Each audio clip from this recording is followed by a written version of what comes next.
বিসমিল্লাহির রহমানির রহিম। World Muslim heritage research centre America কর্তৃক আয়োজিত আমাদের আজকের আয়োজনে আপনাদের সকলকেই স্বাগতম জানাচ্ছি। সম্মানিত সুধী মণ্ডলী, আমরা সকলেই জানি যে পৃথিবীতে যে কয়েকটি বিষয় অত্যন্ত গুরুত্বপূর্ণ সমাজের জন্য, রাষ্ট্রের জন্য, বিশেষ করে সমগ্র বিশ্বের জন্য, তার ভিতরে একটি বিষয় হচ্ছে যুব সমাজ, যেটাকে বলা হয় ভবিষ্যতের সম্পদ। কারণ আজকের যুব সমাজই আগামী দিনে পৃথিবীর নেতৃত্ব, পৃথিবীর দায়িত্ব গ্রহণ করে থাকে। আমাদের বর্তমান যে কাঠামো, সমাজ কাঠামো বা রাষ্ট্রীয় কাঠামো বা বিশ্ব কাঠামো, এই কাঠামোতে এই যুব সমাজকে আমরা সঠিক পথে পরিচালিত করতে পারছি কিনা, আমাদের যুব সমাজ রাইট ডিরেকশনে চলছে কিনা, এই বিষয়টা পর্যালোচনা করার জন্য আমাদের আজকের এই আয়োজন। এবং আজকে আমাদের আয়োজনের আমরা শিরোনাম ঠিক করেছি যুব সমাজ অবক্ষয় রোধে করণীয়। সম্মানিত সুধী মণ্ডলী, আমাদের বাংলাদেশের স্বাধীনতা যুদ্ধেও আমাদের যুব সমাজ অত্যন্ত গুরুত্বপূর্ণ ভূমিকা পালন করেছিল। শুধু বাংলাদেশেই নয়, পৃথিবীর অনেক গুরুত্বপূর্ণ ইতিহাস যেগুলো নির্ধারণ করা হয়েছে, সেসব গুরুত্বপূর্ণ ঘটনাতেও যুব সমাজ অত্যন্ত গুরুত্বপূর্ণ ভূমিকা পালন করেছে। এই জন্য যুব সমাজ বর্তমান সমাজ, রাষ্ট্র তথা সমগ্র বিশ্বের জন্য অত্যন্ত গুরুত্বপূর্ণ। এই গুরুত্বপূর্ণ বিষয়ে আমরা আজকে আলোচনার চেষ্টা করবো ইনশাআল্লাহ। আমাদের আজকের গুরুত্বপূর্ণ আয়োজনে আমরা প্রধান অতিথি হিসেবে আমন্ত্রণ জানিয়েছি এক সময়কার বাংলাদেশের রঙিন পর্দা কাঁপানো অত্যন্ত গুরুত্বপূর্ণ চিত্রনায়ক এবং পরবর্তীতে যিনি সমাজ সেবার জন্য 2018 সালে 21 পদকপ্রাপ্ত হয়েছেন, যেটা বাংলাদেশের দ্বিতীয় সর্বোচ্চ বেসামরিক খ্যাতি বা সম্মানজনক বিষয়, চিত্রনায়ক ইলিয়াস কাঞ্চন। আমি আমাদের সম্মানিত প্রধান অতিথিকে আজকের আয়োজনে স্বাগতম জানাচ্ছি। সম্মানিত সুধী মণ্ডলী, আমাদের আজকের আয়োজনে মুখ্য আলোচক হিসেবে আমাদের মাঝে যুক্ত হচ্ছেন বাহরাইন ইউনিভার্সিটির অর্থনীতি ও অর্থ বিভাগের সম্মানিত সহযোগী অধ্যাপক, বিশিষ্ট গবেষক ডক্টর মোহাম্মদ ওমর ফারুক। আমি সম্মানিত আলোচককে আমাদের অনুষ্ঠানে স্বাগতম জানাচ্ছি। সম্মানিত সুধী মণ্ডলী, আমরা আমাদের আজকের আয়োজনে উদ্বোধনী বক্তব্য হিসেবে আমন্ত্রণ জানিয়েছি world Muslim heritage research centre আমেরিকার সম্মানিত global president professor doctor Mohammad Ruhul Amin. আমি সম্মানিত অতিথিকে আমাদের মাঝে স্বাগতম জানাচ্ছি। আসসালামু আলাইকুম ওয়া রাহমাতুল্লাহ। ওয়ালাইকুম আসসালাম। সম্মানিত সুধী মণ্ডলী, সভাপতি হিসেবে আমাদের আজকের আয়োজনে আমাদের সাথে যুক্ত হবেন ঢাকা বিশ্ববিদ্যালয়ের ফার্মেসি অনুষদের সাবেক সম্মানিত dean professor doctor Chowdhury Mahmud Hasan. Sir আমাদের মাঝে অল্পক্ষণের মাঝেই যুক্ত হবেন। সম্মানিত সুধী মণ্ডলী, আজকের এই গুরুত্বপূর্ণ বিষয়ে আলোচনার জন্য আমরা প্যানেলে বেশ কয়েকজন গুরুত্বপূর্ণ গবেষক, রিসার্চার এবং যুবক বা ইয়ুথ আইকনকে আমরা আমন্ত্রণ জানিয়েছি। মেহমান হিসেবে আমাদের মাঝে আলোচনা করবেন এবং আমাদের সাথে যুক্ত হচ্ছেন প্রাক্তন জেলা জজ এবং বাংলাদেশ সুপ্রিম কোর্টের সাবেক রেজিস্ট্রার, বিশিষ্ট গবেষক, সম্মানিত আমাদের আজকে মেহমান জনাব ইকতিদার আহমেদ। আমি সম্মানিত অতিথিকে আমাদের আয়োজনে স্বাগতম জানাচ্ছি। সম্মানিত সুধী মণ্ডলী, আলোচক হিসেবে আমাদের মাঝে আরো যুক্ত হচ্ছেন চট্টগ্রাম বিশ্ববিদ্যালয়ের যোগাযোগ ও সাংবাদিকতা বিভাগের সম্মানিত চেয়ারম্যান মোহাম্মদ শহীদুল হক। আমি সম্মানিত অতিথিকে আমাদের আয়োজনে স্বাগতম জানাচ্ছি। আসসালামু আলাইকুম। সম্মানিত সুধী মণ্ডলী, আমাদের মাঝে আরো যুক্ত হচ্ছেন ইয়ুথ অপরচুনিটিস এর সম্মানিত কো ফাউন্ডার এবং যুক্তরাজ্যের রানী কর্তৃক কুইন্স ইয়াং লিডার্স পুরস্কার প্রাপ্ত বিশিষ্ট ইয়াং আইকন, আমাদের আজকের অনুষ্ঠানের অন্যতম অতিথি ওসামা বিন নূর। আমি ওসামা বিন নূরকে আমাদের আয়োজনে স্বাগতম জানাচ্ছি। সম্মানিত সুধী মণ্ডলী, আলোচক হিসেবে আমাদের মাঝে কিছুক্ষণের মাঝে আরো যুক্ত হবেন আসুন্নাহ ফাউন্ডেশনের সম্মানিত চেয়ারম্যান, বিশিষ্ট গবেষক শায়েখ আহমদুল্লাহ। সম্মানিত সুধী মণ্ডলী, এই হচ্ছে আমাদের আজকের অনুষ্ঠানের সম্মানিত মেহমান বৃন্দ, যাদেরকে আপনাদের সামনে আমরা উপস্থাপন করলাম। আশা করছি আজকের আলোচনা থেকে যারা সমাজ নিয়ে চিন্তা করেন, যারা দেশ নিয়ে চিন্তা করেন এবং অবশ্যই যারা যুব সমাজ, তারা অবশ্যই একটা গবেষণার খোরাক পাবেন এবং অবশ্যই যুব সমাজ একটা আমাদের আজকে আয়োজন থেকে ওনারা অবশ্যই পাবেন। সম্মানিত সুধী মণ্ডলী, আমি শুরুতেই আলোচনা রাখার জন্য বিনীতভাবে অনুরোধ করছি world Muslim heritage research centre আমেরিকার সম্মানিত global president professor doctor Mohammad Ruhul আমিন।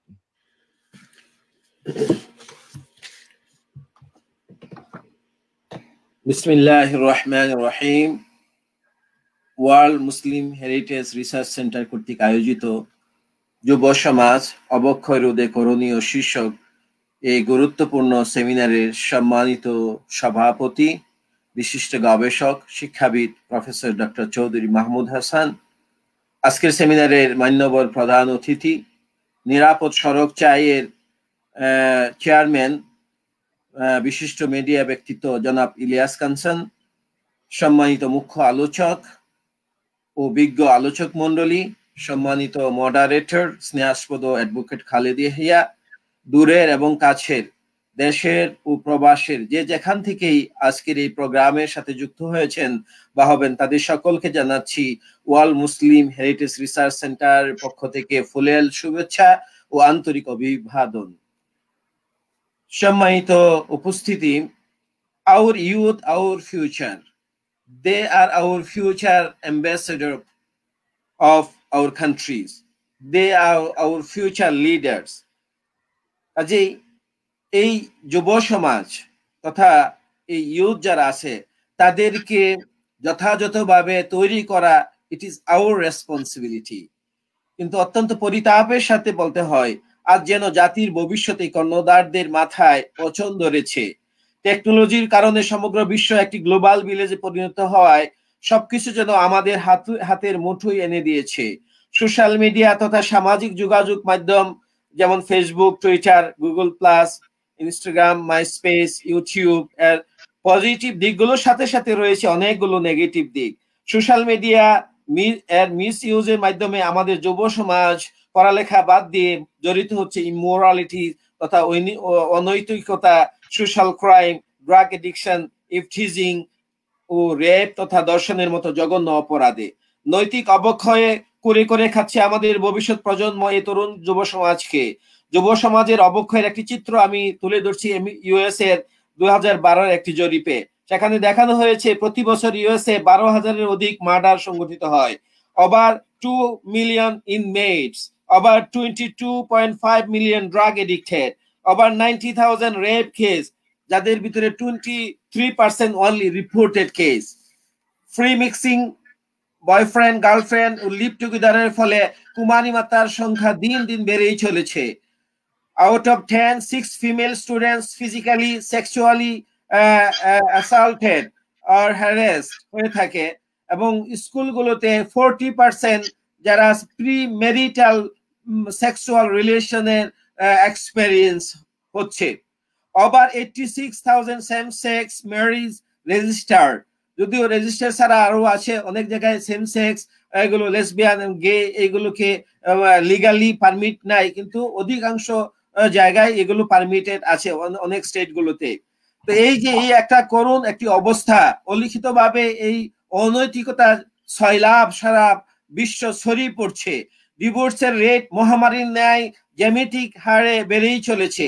এই চিত্র শুধু আমেরিকার নয়, এই চিত্র যেন পৃথিবীর প্রায় সকল প্রান্তেই পরিলক্ষিত হচ্ছে। এর প্রভাব সারা পৃথিবীর সকল দেশেই পড়ছে। যুব সমাজ অবক্ষয়ের অতল গহ্বরে তলিয়ে যাচ্ছে। অপসংস্কৃতির গড্ডালিকা প্রবাহে হারিয়ে যাচ্ছে আমাদের ভবিষ্যৎ প্রজন্ম। তাই বলে কি আমরা চুপ করে বসে থাকবো? না, সেই দায়িত্বের অংশ হিসেবে আজকের এই সেমিনার। আজকের এই সেমিনারে আমাদের বিজ্ঞ প্যানেল, আমাদের বিজ্ঞ অতিথিবৃন্দ তাদের সুচিন্তিত মতামত দিয়ে এই ক্ষেত্রে একটি যুগান্তকারী ইতিহাস তৈরি করবেন আমরা আশা করছি। আমাদের এই যুব সমাজের অবক্ষয়ের পিছনে অনেকগুলো রিজন রয়েছে। সেই রিজন গুলো থাকলেও তার মাঝে মৌলিক কিছু কারণ আমি আপনাদের সামনে তুলে ধরছি। 1 নম্বর, ধর্মীয়, নৈতিক ও মূল্যবোধের শিক্ষার অভাব। জন মিল্টন শিক্ষার সংজ্ঞা দিয়ে বলেছেন, education is harmonious development of body, mind and soul. কিন্তু আজকে আমাদের শিক্ষার ভিতরে সেই নৈতিকতা একেবারে নেই বললেই চলে।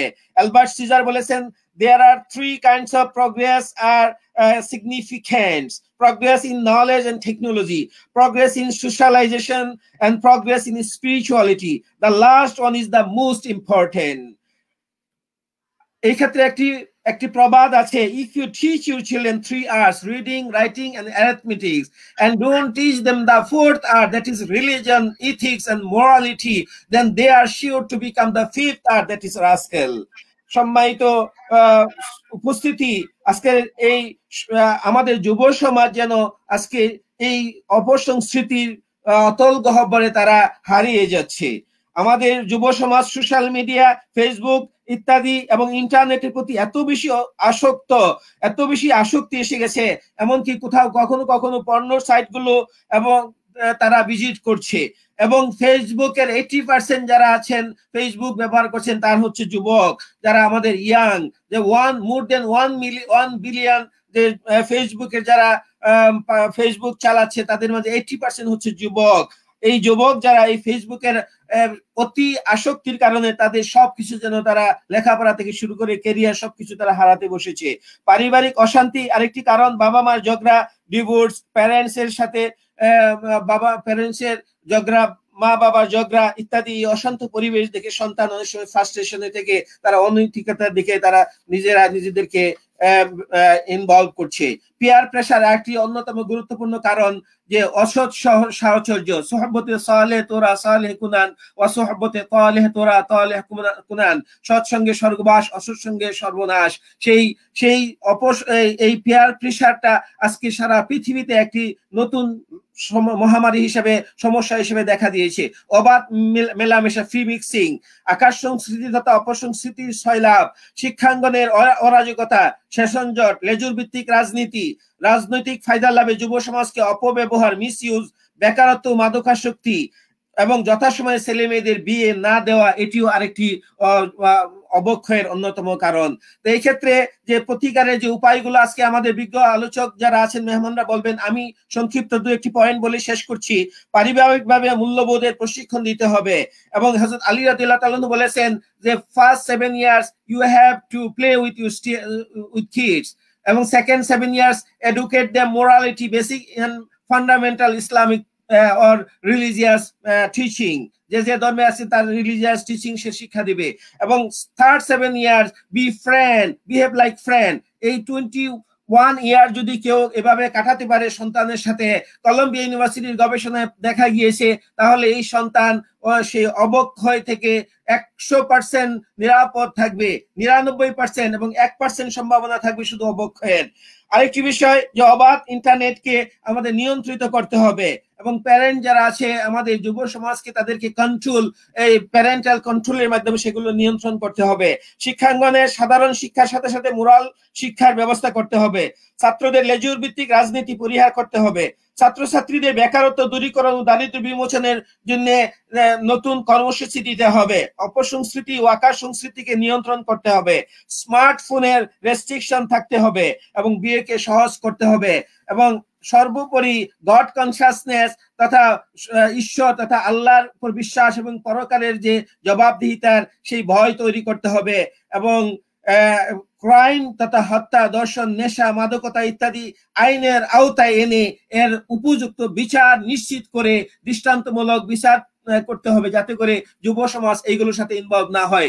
সম্মানিত উপস্থিতি, আমি আমার কথাকে দীর্ঘায়িত করছি না। আজকে আমাদের যারা সম্মানিত বিজ্ঞ প্যানেল আছেন, আলোচক আছেন, সম্মানিত অতিথিবৃন্দ আছেন, তাদের কাছ থেকে আমরা দিক নির্দেশমূলক কথা শুনবো।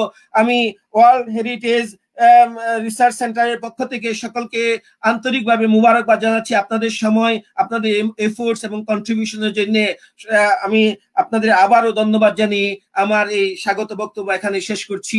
আসসালামু আলাইকুম ওয়া রাহমাতুল্লাহি ওয়া বারাকাতুহু। সম্মানিত সুধী মণ্ডলী, আমরা উদ্বোধনী বক্তব্য শুনলাম। এ পর্যায়ে আমরা আজকে আলোচনার মুখ্য আলোচকের কাছ থেকে মূলত আলোচনা শুনবো। আমি আলোচনা রাখার জন্য বিনীতভাবে অনুরোধ করছি বাহরাইন বিশ্ববিদ্যালয়ের অর্থনীতি ও অর্থ বিভাগের সম্মানিত সহযোগী অধ্যাপক ডক্টর মোহাম্মদ ওমর ফারুক। বিসমিল্লাহির রহমানির রহিম। সুদূর বাহরাইন থেকে, বিশ্বের বিভিন্ন জায়গা থেকে যারা জড়িত হয়েছেন আজকের এই বিশেষ সেমিনারে, এবং অত্যন্ত গুরুত্বপূর্ণ একটি বিষয়, এই সেমিনারের প্রধান সভাপতি, প্রধান অতিথি, আলোচকবৃন্দ এবং সুধী মণ্ডলী, সবাইকে আসসালামু আলাইকুম ওয়া রাহমাতুল্লাহ। যে বিষয়টি নিয়ে আমরা আসলে আলোচনা করছি, এটা হালকাভাবে আলোচনা করাটা খুব কঠিন। একজন সমাজের অংশ হিসেবে, একজন শিক্ষাবিদ হিসেবে, একজন বাবা হিসেবে এই বিষয়গুলো অত্যন্ত পীড়াদায়ক। আমরা যা কিছু আমাদের অভিজ্ঞতায় আসছে, এটা শুধু পীড়াদায়কই নয়, এটা আমাদের খুবই উদ্বিগ্নতার বিষয়। সংক্ষিপ্তভাবে যে দিকগুলোতে আমি আলোকপাত করতে চাই, এখানে কিছু মৌলিক দিকগুলোতেই সংক্ষিপ্ত সময়ে টেনে আনা সম্ভব। এবং সেগুলোর আলোকে আমরা পরবর্তীতে হয়তো বিস্তৃত আলোচনার সুযোগ হতে পারে। তো সে প্রেক্ষাপটে আমি কতগুলো স্লাইড তৈরি করেছি, সেগুলো শেয়ার করছি।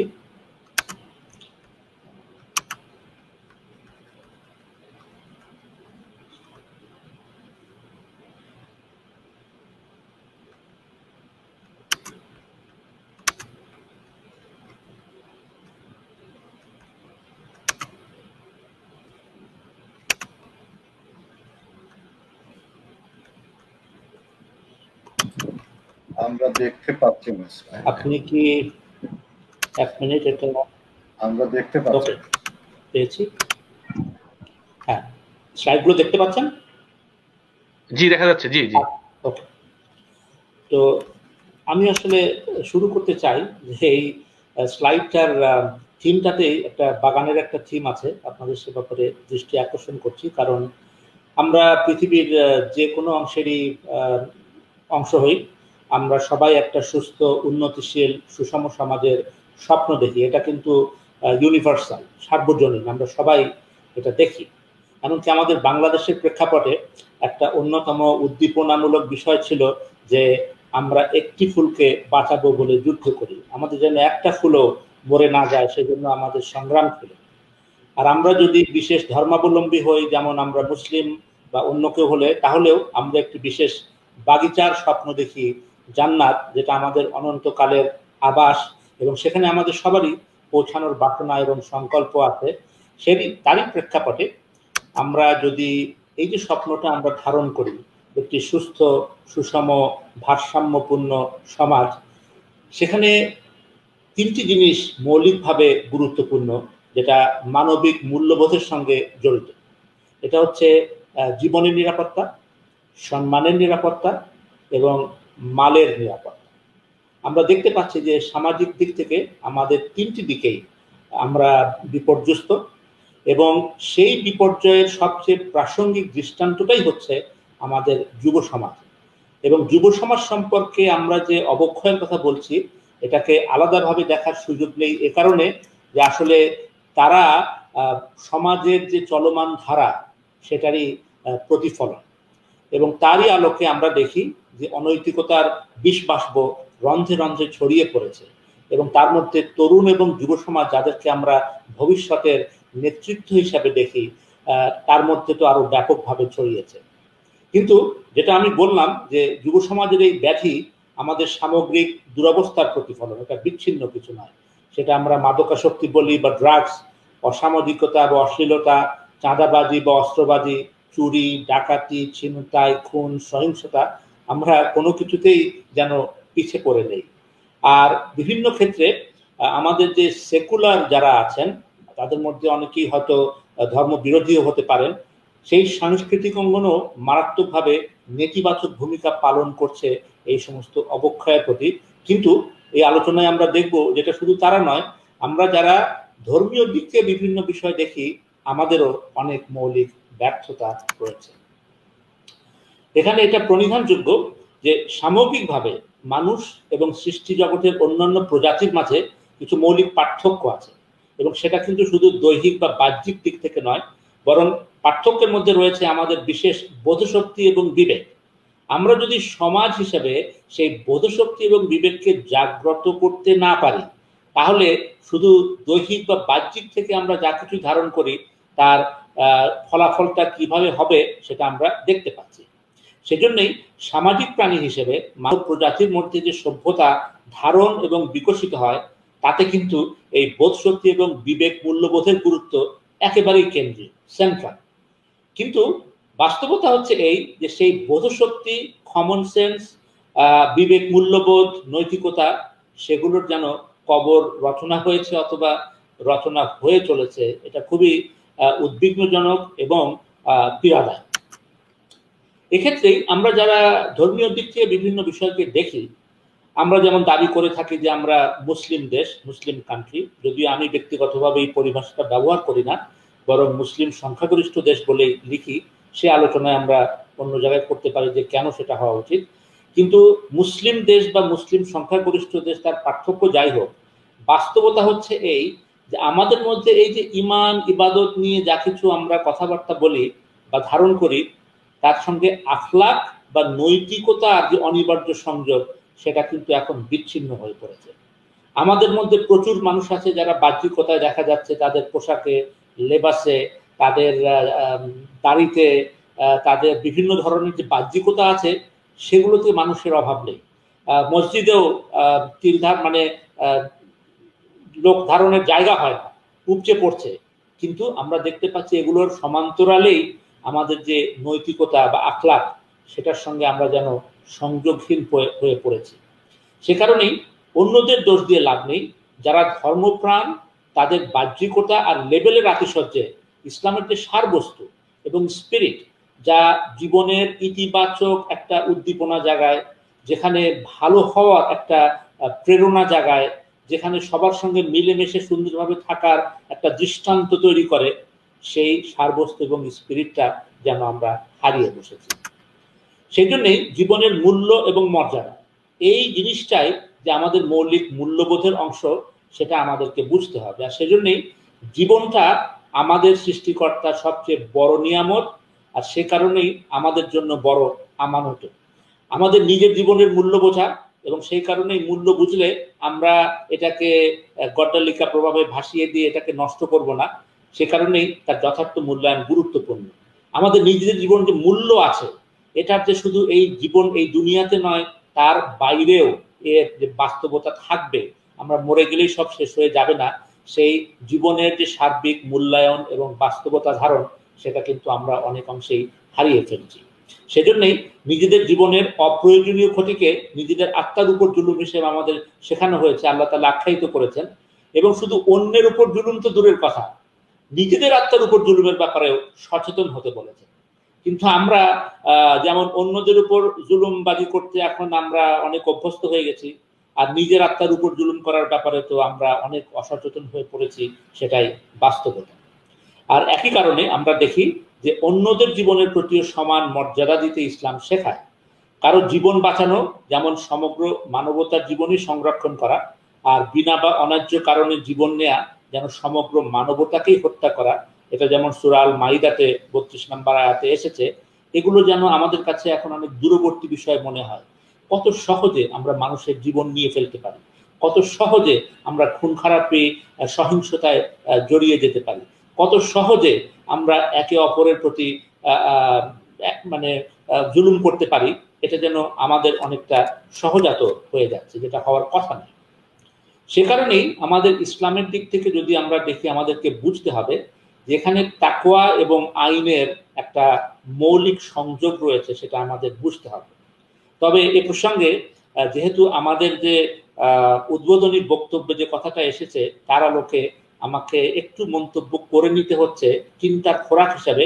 আমি আশা করছি যে সবাই, এবং এ বিষয়ে আমারও নিজেরও চিন্তা ভাবনা করতে হবে। সেটা হচ্ছে, আমরা প্রায় এই কথাগুলো বলি যে এটা নিয়ন্ত্রণ করতে হবে, ওটা আইন করতে হবে, এটা আমাদেরকে সব নিয়ন্ত্রণের মধ্যে নিয়ে আসতে হবে। আসলে এটা কিন্তু মানব প্রকৃতির সঙ্গে খুব বেশি সামঞ্জস্যপূর্ণ না। যদি হতো তাহলে আসলে আল্লাহ তাআলা নিজে এগুলো নিয়ন্ত্রণ করে দিতেন। এবং ইসলামের ক্ষেত্রে যে একটা মৌলিক ঘোষণা, লা ইকরাহা ফিদ্দীন, যে দিনের ব্যাপারে জোর জবরদস্তি নেই, এই যে জোর জবরদস্তির বিষয় যেখানে হবে, সেখানে কিন্তু আমরা হেরে যাব। তার কারণ হচ্ছে যে ইসলামের মূল সৌন্দর্য কিন্তু এটা আইনের ভিত্তিতে না, এটার মূল সৌন্দর্য হচ্ছে তাকওয়ার ভিত্তিতে। এটা আমাদের মধ্যে এমন এক প্রদীপ জ্বালায়, এমন এক আলোক মানে বর্তিকা বানায়, যে আমরা ভিতর থেকে সেই অনুপ্রেরণা পাই। এটা কোনো মানুষের ভয় না, সমাজের ভয় না, শাস্তির ভয় না। আমরা নিজেদেরকে মূল্যায়ন করে এবং আমাদের সৃষ্টিকর্তার যে আমানত, সেটার প্রতি আমাদের শ্রদ্ধা রেখে এবং আখিরাতে বিশ্বাস করে সেই যে তাকওয়া, সেটাই হওয়া উচিত আমাদের মূল ধারণ করার বিষয়। এবং এ কারণে কিন্তু কোরআনের শুরুতেই নিজেকে হুদাল্লিল মুত্তাকিন হিসেবে পেশ করেছে, যে আসলে তারাই এটা থেকে উপকৃত হবে যারা মুত্তাকিন, যাদের মিনিমাম ন্যূনতম তাকওয়া আছে। আর সেই তাকওয়াটা একবার আমাদের মধ্যে ঢুকে গেলে তখন কিন্তু আইনের বিষয়টা আসে সেকেন্ডারি, এটা আর প্রাথমিক হয়ে দাঁড়ায় না। আমরা ব্যক্তি এবং সামষ্টিক জীবনে সেই তাকওয়ার মডেল করতে এবং বিকশিত করতে ব্যর্থ হয়েছি।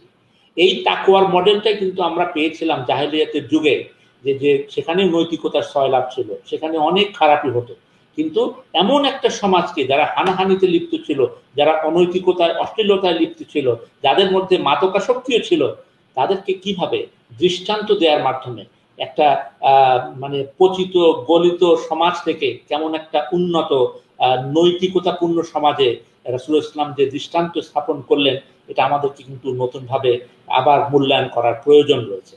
যারা নৈতিকতা আখলাককে নিজেদের ব্যক্তিসত্তার অন্তস্থ করতে পারবে না, বরং নিজেদের প্রতি জুলুম ছাড়াও অন্যদের উপর জুলুম করবে, তাকওয়ার সমান্তরালে তাদের জন্য রয়েছে আইনের সুব্যবস্থা।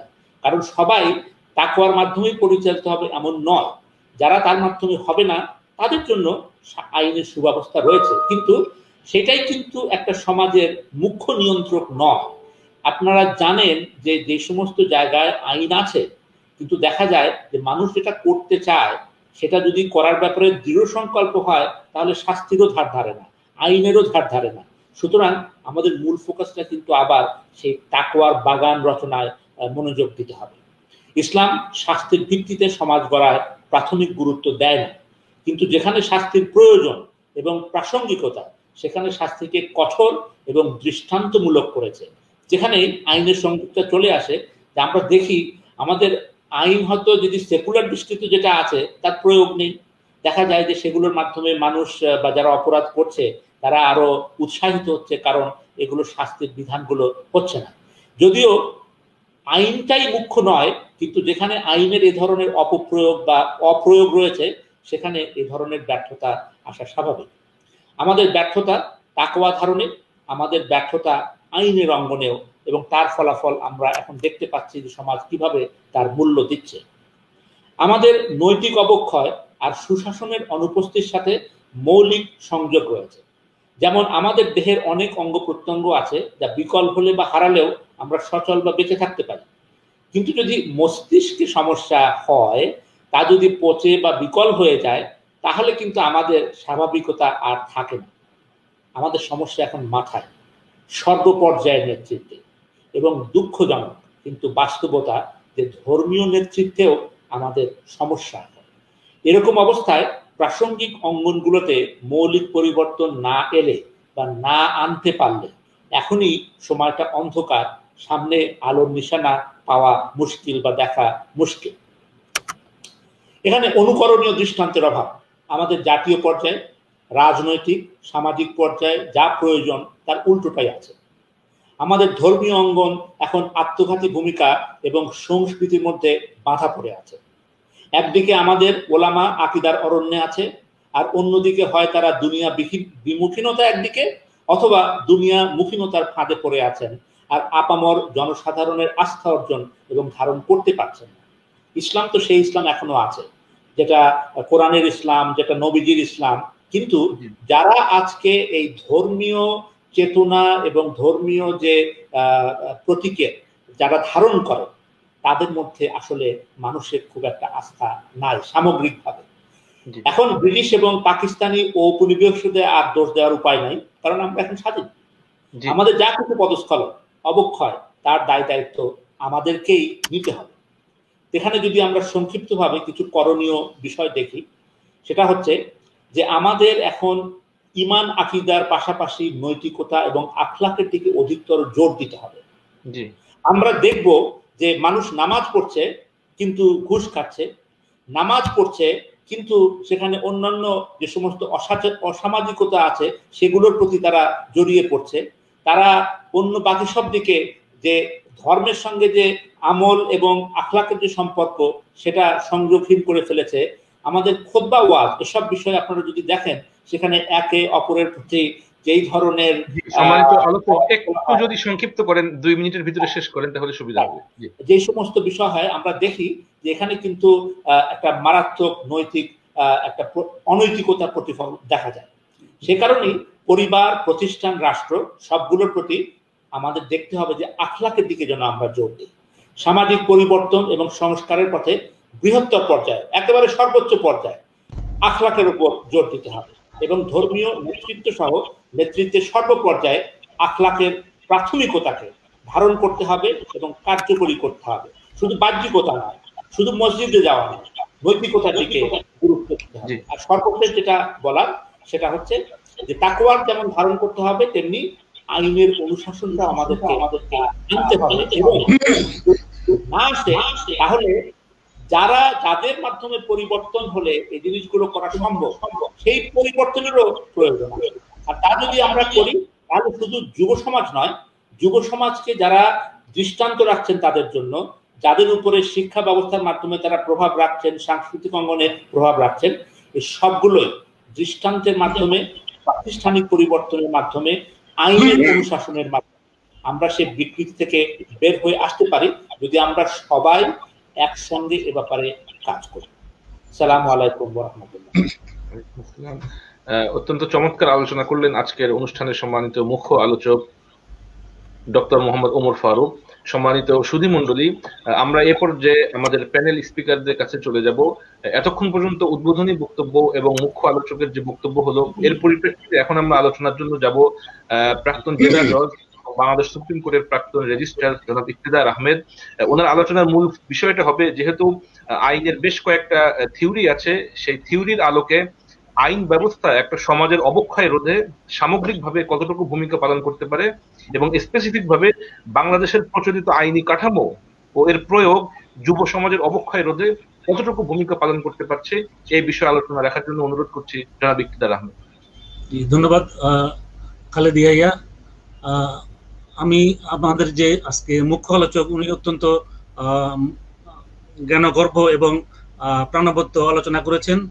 ওনার আলোচনা দ্বারা আমরা সবাই সমৃদ্ধ হয়েছি।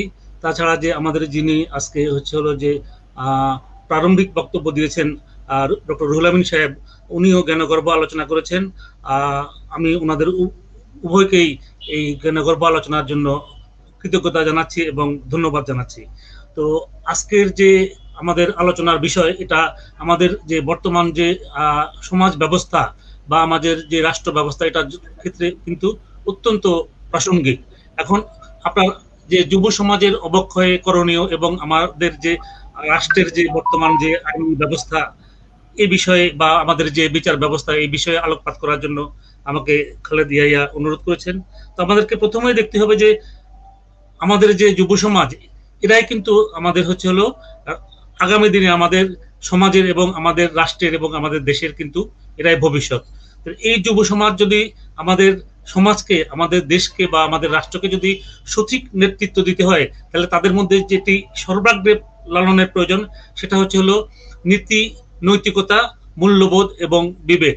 একজন যুবক যখন নীতি ও নৈতিকতা সম্পন্ন হবে, তার মধ্যে মূল্যবোধের যথাযথ লালন থাকবে, এবং তিনি যদি বিবেক সম্পন্ন হন, তিনি তখনই কিন্তু একটা দেশকে বা একটা সমাজকে বা একটা রাষ্ট্রকে সঠিক নেতৃত্ব দিয়ে কাঙ্ক্ষিত পর্যায়ে নিয়ে যেতে পারবেন।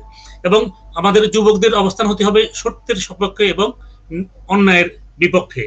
তো আমাদের যে সংবিধান, এটা হচ্ছিল রাষ্ট্রের সর্বোচ্চ আইন, এবং সংবিধানে কিন্তু স্পষ্টত উল্লেখ রয়েছে যে সংবিধান এবং আইন মেনে চলা প্রত্যেক নাগরিকের কর্তব্য। সংবিধান এবং আইন যেটা রাষ্ট্রের সকল নাগরিকের জন্য মেনে চলার জন্য বলেছে, সংবিধানেই বলেছে এবং সংবিধানে নিশ্চিত করার জন্য বলেছে, সেদিকে যদি আমরা আলোকপাত করি বা তাকাই, সেখানে আমাদের সংবিধানে বলা আছে যে রাষ্ট্র একই পদ্ধতির সার্বজনীন ও গণমুখী শিক্ষা ব্যবস্থা প্রতিষ্ঠার জন্য এবং আইনের দ্বারা নির্ধারিত স্তর পর্যন্ত সকল বালক বালিকাকে অবৈতনিক এবং বাধ্যতামূলক শিক্ষাদানের জন্য কার্যকর ব্যবস্থা গ্রহণ করবেন। তাহলে যে আমাদের যে বর্তমান যে শিক্ষা ব্যবস্থা আছে, আমাদেরকে প্রথমেই দেখতে হবে যে এটা সার্বজনীন বা গণমুখী কিনা। তা আমাদের শিক্ষা ব্যবস্থা অবশ্যই কিন্তু সার্বজনীন এবং গণমুখী নয়, এবং আমাদের শিক্ষা ব্যবস্থা সার্বজনীন এবং গণমুখী না হওয়ার কারণেই কিন্তু আমরা কিন্তু এই যে প্রথমেই আমাদের জীবনের সূচনা লগ্নে আমরা যে আমাদের প্রাথমিক স্তর শেষ করে আমরা যখন মাধ্যমিক স্তরে যাই, সেখানে কিন্তু আমরা বৈষম্যের শিকার হই এবং আমরা বৈষম্য দেখতে পারি। এই বৈষম্যের কারণেই কিন্তু একজন যুবকের মধ্যে একটা ক্ষোভের সৃষ্টি হয়, এবং এই ক্ষোভই কিন্তু পরবর্তীতে তাকে কিন্তু সুনাগরিক হওয়ার ক্ষেত্রে কিন্তু বিভিন্ন ধরনের বাধা বা অন্তরায়ের সৃষ্টি করে। তো আমাদের রাষ্ট্রের যদিও সংবিধানে বলেছে সার্বজনীন এবং গণমুখী শিক্ষা ব্যবস্থার কথা, আমাদের শিক্ষা ব্যবস্থা কিন্তু সার্বজনীন এবং গণমুখী নয়। আপনি দেখেন যে আমাদের একই সাথে কিন্তু আমাদের হলো বাংলা মিডিয়াম এবং ইংরেজি মিডিয়াম একই সাথে চালু রয়েছে। তারপরে আমরা দেখি কিছু সংখ্যক ছাত্র বা কিছু সংখ্যক যুবক স্কুলে তাদের মা বাবার গাড়িতে করে যাচ্ছে, আবার কিছু সংখ্যক যুবক তারা পায়ে হেঁটে যাচ্ছে, কিছু হয়তো স্কুলের বাসে যাচ্ছে। পৃথিবীর উন্নত রাষ্ট্রে কিন্তু একই ধরনের ব্যবস্থাপনা সকলের জন্য। এগুলো যতক্ষণ পর্যন্ত না আমি সমতার ভিত্তিতে সকলের জন্য নিশ্চিত করতে না পারবো, ততক্ষণ পর্যন্ত কিন্তু আমাদের যে যুব সমাজের যে সমবিকাশ সেটা কিন্তু কখনো কিন্তু হবে না। তারপরে সেখানে বলা হয়েছে যে নির্ধারিত স্তর পর্যন্ত সকলের জন্য হলো বাধ্যতামূলক এবং অবৈতনিক শিক্ষা। তো আমরা কি সেটাকে নিশ্চিত করতে পারছি? আমাদের শিক্ষা কি নির্ধারিত স্তর পর্যন্ত? যদিও সংবিধান বলছে, সংবিধান বলা মানেই তো হচ্ছিল রাষ্ট্রকে এটা নিশ্চিত করতে হবে। রাষ্ট্রকে এটা নিশ্চিত করতে পেরেছে? আজকে তো আমরা স্বাধীনতার 5 যুগ অতিক্রান্ত করতে চলেছি। 5 যুগ মানে হচ্ছিল 50 বছর, কিন্তু সংবিধান প্রণীত হয়েছে 1972 সালে। তো 1972 সাল পরবর্তী আমরা 5 যুগ অতিক্রান্ত করতে চললেও আজকে পর্যন্ত আমরা যে এই যে সংবিধানের যে দিক নির্দেশনা, সংবিধানের যে চেতনা, সেটা কি আমরা কি বাস্তবায়ন করতে পেরেছি? যদি না পেরে থাকি তাহলে এখনো আমাদের সময় আছে এটা যেন কার্যকর করা যায়, সে ব্যাপারে কিন্তু উদ্যোগ বা কার্যকর পদক্ষেপ গ্রহণ করতে হবে। এরপরে আমি আসি আইনের বিষয়ে। যে আমাদের যে একটা আইন আছে, এটাকে বলা হয় হচ্ছিল গণপ্রতিনিধিত্ব আদেশ। নির্বাচন পরিচালনার ক্ষেত্রে কিন্তু এই আইনটি প্রয়োগ হয় এবং বা এই আইনটি প্রযোজ্য। এই আইনটিতে বলা আছে যে একটি রাজনৈতিক দলকে নির্বাচন কমিশনের সাথে নিবন্ধিত হতে হলে তার গঠনতন্ত্রে উল্লেখ থাকতে হবে কোনো শিক্ষা প্রতিষ্ঠানের শিক্ষক বা ছাত্র সমন্বয়ে বা কোনো আর্থিক, বাণিজ্যিক বা শিল্প প্রতিষ্ঠানের কর্মচারী বা শ্রমিক সমন্বয়ে দলটির কোনো সহযোগী বা অঙ্গ সংগঠন নেই। আজকে যদি আমরা আমাদের সমাজের দিকে তাকাই, তাহলে আমরা দেখতে পাবো যে আমাদের দেশে বর্তমানে সমাজের বিভিন্ন স্তরে যে অনিয়ম, অব্যবস্থাপনা, অসততা এবং অন্যায় কার্যক্রম রয়েছে, এর সাথে ক্ষমতাসীন দলের ছাত্র ও যুব সংগঠনের সংশ্লিষ্টতা রয়েছে। তাহলে সংবিধান আমাদের যে গণপ্রতিনিধিত্ব আইন, গণপ্রতিনিধিত্ব আদেশ, এটাকে আইন না বলে এটাকে আদেশ বলা হয়েছে। এটা হচ্ছিল 1972 সালে, তখন আমাদের সংবিধান প্রণীত হয় নাই। রাষ্ট্রপতি আদেশের মাধ্যমে কিন্তু এটা প্রণয়ন করেছেন, সেজন্য এটাকে আইন না বলে এটাকে আদেশ বলা হচ্ছে। সেখানে সুস্পষ্টভাবে বলা হয়েছে যে কোনো রাজনৈতিক দল সে তার যে গঠনতন্ত্র যখন নির্বাচন কমিশনের সাথে কিন্তু এখন যে একটা রাজনৈতিক দলের যে এই তিনি যে রাজনৈতিক কার্যক্রম পরিচালনা করবেন, তাহলে নির্বাচন কমিশনের সাথে নিবন্ধিত হতে হবে। নিবন্ধিত যদি হতে হয় তাহলে নির্বাচন কমিশনে উনি যে গঠনতন্ত্রটা জমা দিবেন তার দলের, তাহলে গঠনতন্ত্র জমা দেওয়ার সময় সেখানে নির্বাচন কমিশনকে ওই রাজনৈতিক দলকে কিন্তু নিশ্চিত করতে হবে যে তার দলের কোনো শিক্ষা প্রতিষ্ঠানের শিক্ষক বা ছাত্র সমন্বয়ে কোনো অঙ্গ বা সহযোগী সংগঠন নেই, অথবা দেশের যে আমাদের যে দেশের যে আর্থিক প্রতিষ্ঠান রয়েছে বা আমাদের যে বাণিজ্যিক প্রতিষ্ঠান রয়েছে বা আমাদের যে শিল্প প্রতিষ্ঠান রয়েছে, এ সকল প্রতিষ্ঠানের শ্রমিক বা কর্মচারী সমন্বয়ে কোনো ধরনের সহযোগী বা অঙ্গ সংগঠন নাই। কিন্তু আমাদের বাস্তবতার দিকে যদি আমরা তাকাই, সেটা হচ্ছে কি যে আমরা আমাদের যে ক্ষমতাসীন দলের যে ছাত্র সংগঠন, ক্ষমতাসীন দলের যে যুব সংগঠন, ক্ষমতাসীন দলের যে শ্রমিক সংগঠন, আমরা দেখছি যে আমাদের সমাজের বা আমাদের দেশের বিভিন্ন অন্যায়, বিভিন্ন অনিয়ম এবং বিভিন্ন অব্যবস্থাপনার সাথে এবং সকল ধরনের দুর্নীতির সাথেই কিন্তু এদের সংশ্লিষ্টতা রয়েছে। তাহলে আমাদের যে নির্বাচনী আইন স্পষ্টভাবে বলছে যে তাকে এই ধরনের ঘোষণা দিতে হবে, এই ধরনের নিশ্চয়তা দিতে হবে।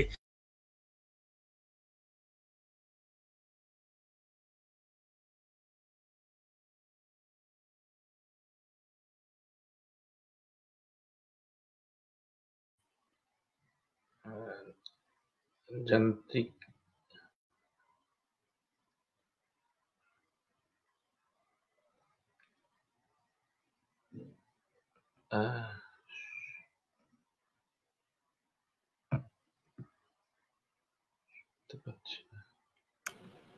আমরা মনে হয় অডিওটা হারিয়ে ফেলেছি। তারা যে আজকে যে এই ধরনের অন্যায় কার্যক্রমের সাথে জড়িত, এটার পিছনে রয়েছে মূল হচ্ছে হলো তাদের রাজনৈতিক পৃষ্ঠপোষকতা। আপনি দেখেন যে আজকে যে ঢাকা বিশ্ববিদ্যালয়ের যে আমরা সবাই এই যে খালেদা জিয়া আমরা একই বিভাগের ছাত্র, আমরা যে ঢাকা বিশ্ববিদ্যালয়ে অধ্যয়ন করেছি, আমরা যখন অধ্যয়ন করেছি তখন আমরা যে হলে যে অবস্থান করতাম তখন হলে কিন্তু আমরা কিন্তু আমাদের কিন্তু এই যে হলের যে আমাদের জন্য যে কক্ষ বরাদ্দ ছিল ওইখানে কিন্তু আমরা লেখাপড়া করতাম।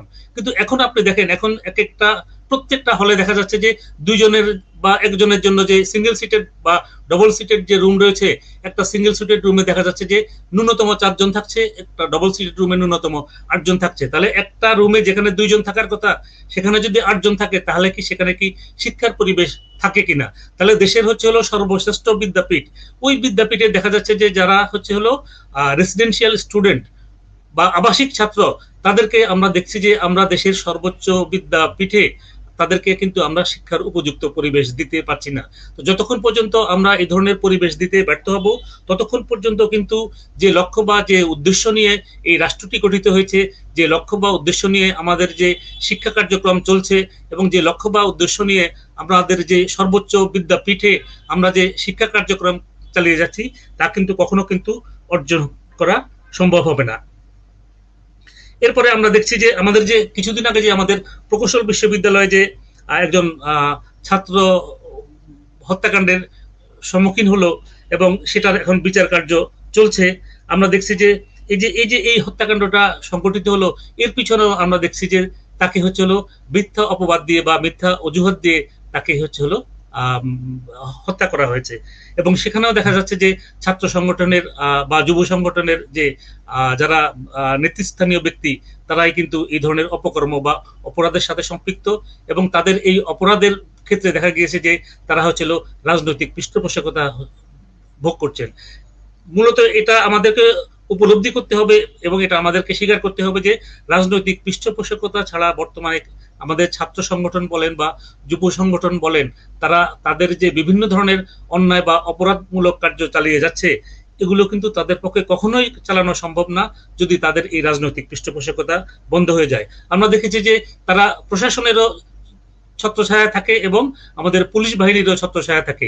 যদি প্রশাসন বা পুলিশ যদি তাদের যদি সহায়তা করা বন্ধ করে দেয় আপনি দেখবেন যে তার পরের দিন থেকেই কিন্তু তারা যে এই বিভিন্ন জায়গায় যে তাদের যে এই আধিপত্য বিস্তার করেছে এই আধিপত্য বিস্তার তারা করতে পারবে না এবং তারা অপর যে যারা হচ্ছিল ক্ষমতাসীন দল বহির্ভূত যে সকল রাজনৈতিক দল রয়েছে এবং ওই সকল রাজনৈতিক দলের যে সকল যুব বা ছাত্র সংগঠন রয়েছে তাদের মতোই কিন্তু তারা দেখা যাবে যে একদম শান্তিপূর্ণভাবে তাদের কার্যক্রম প্রতিপালন করছে বা পরিচালনা করছে।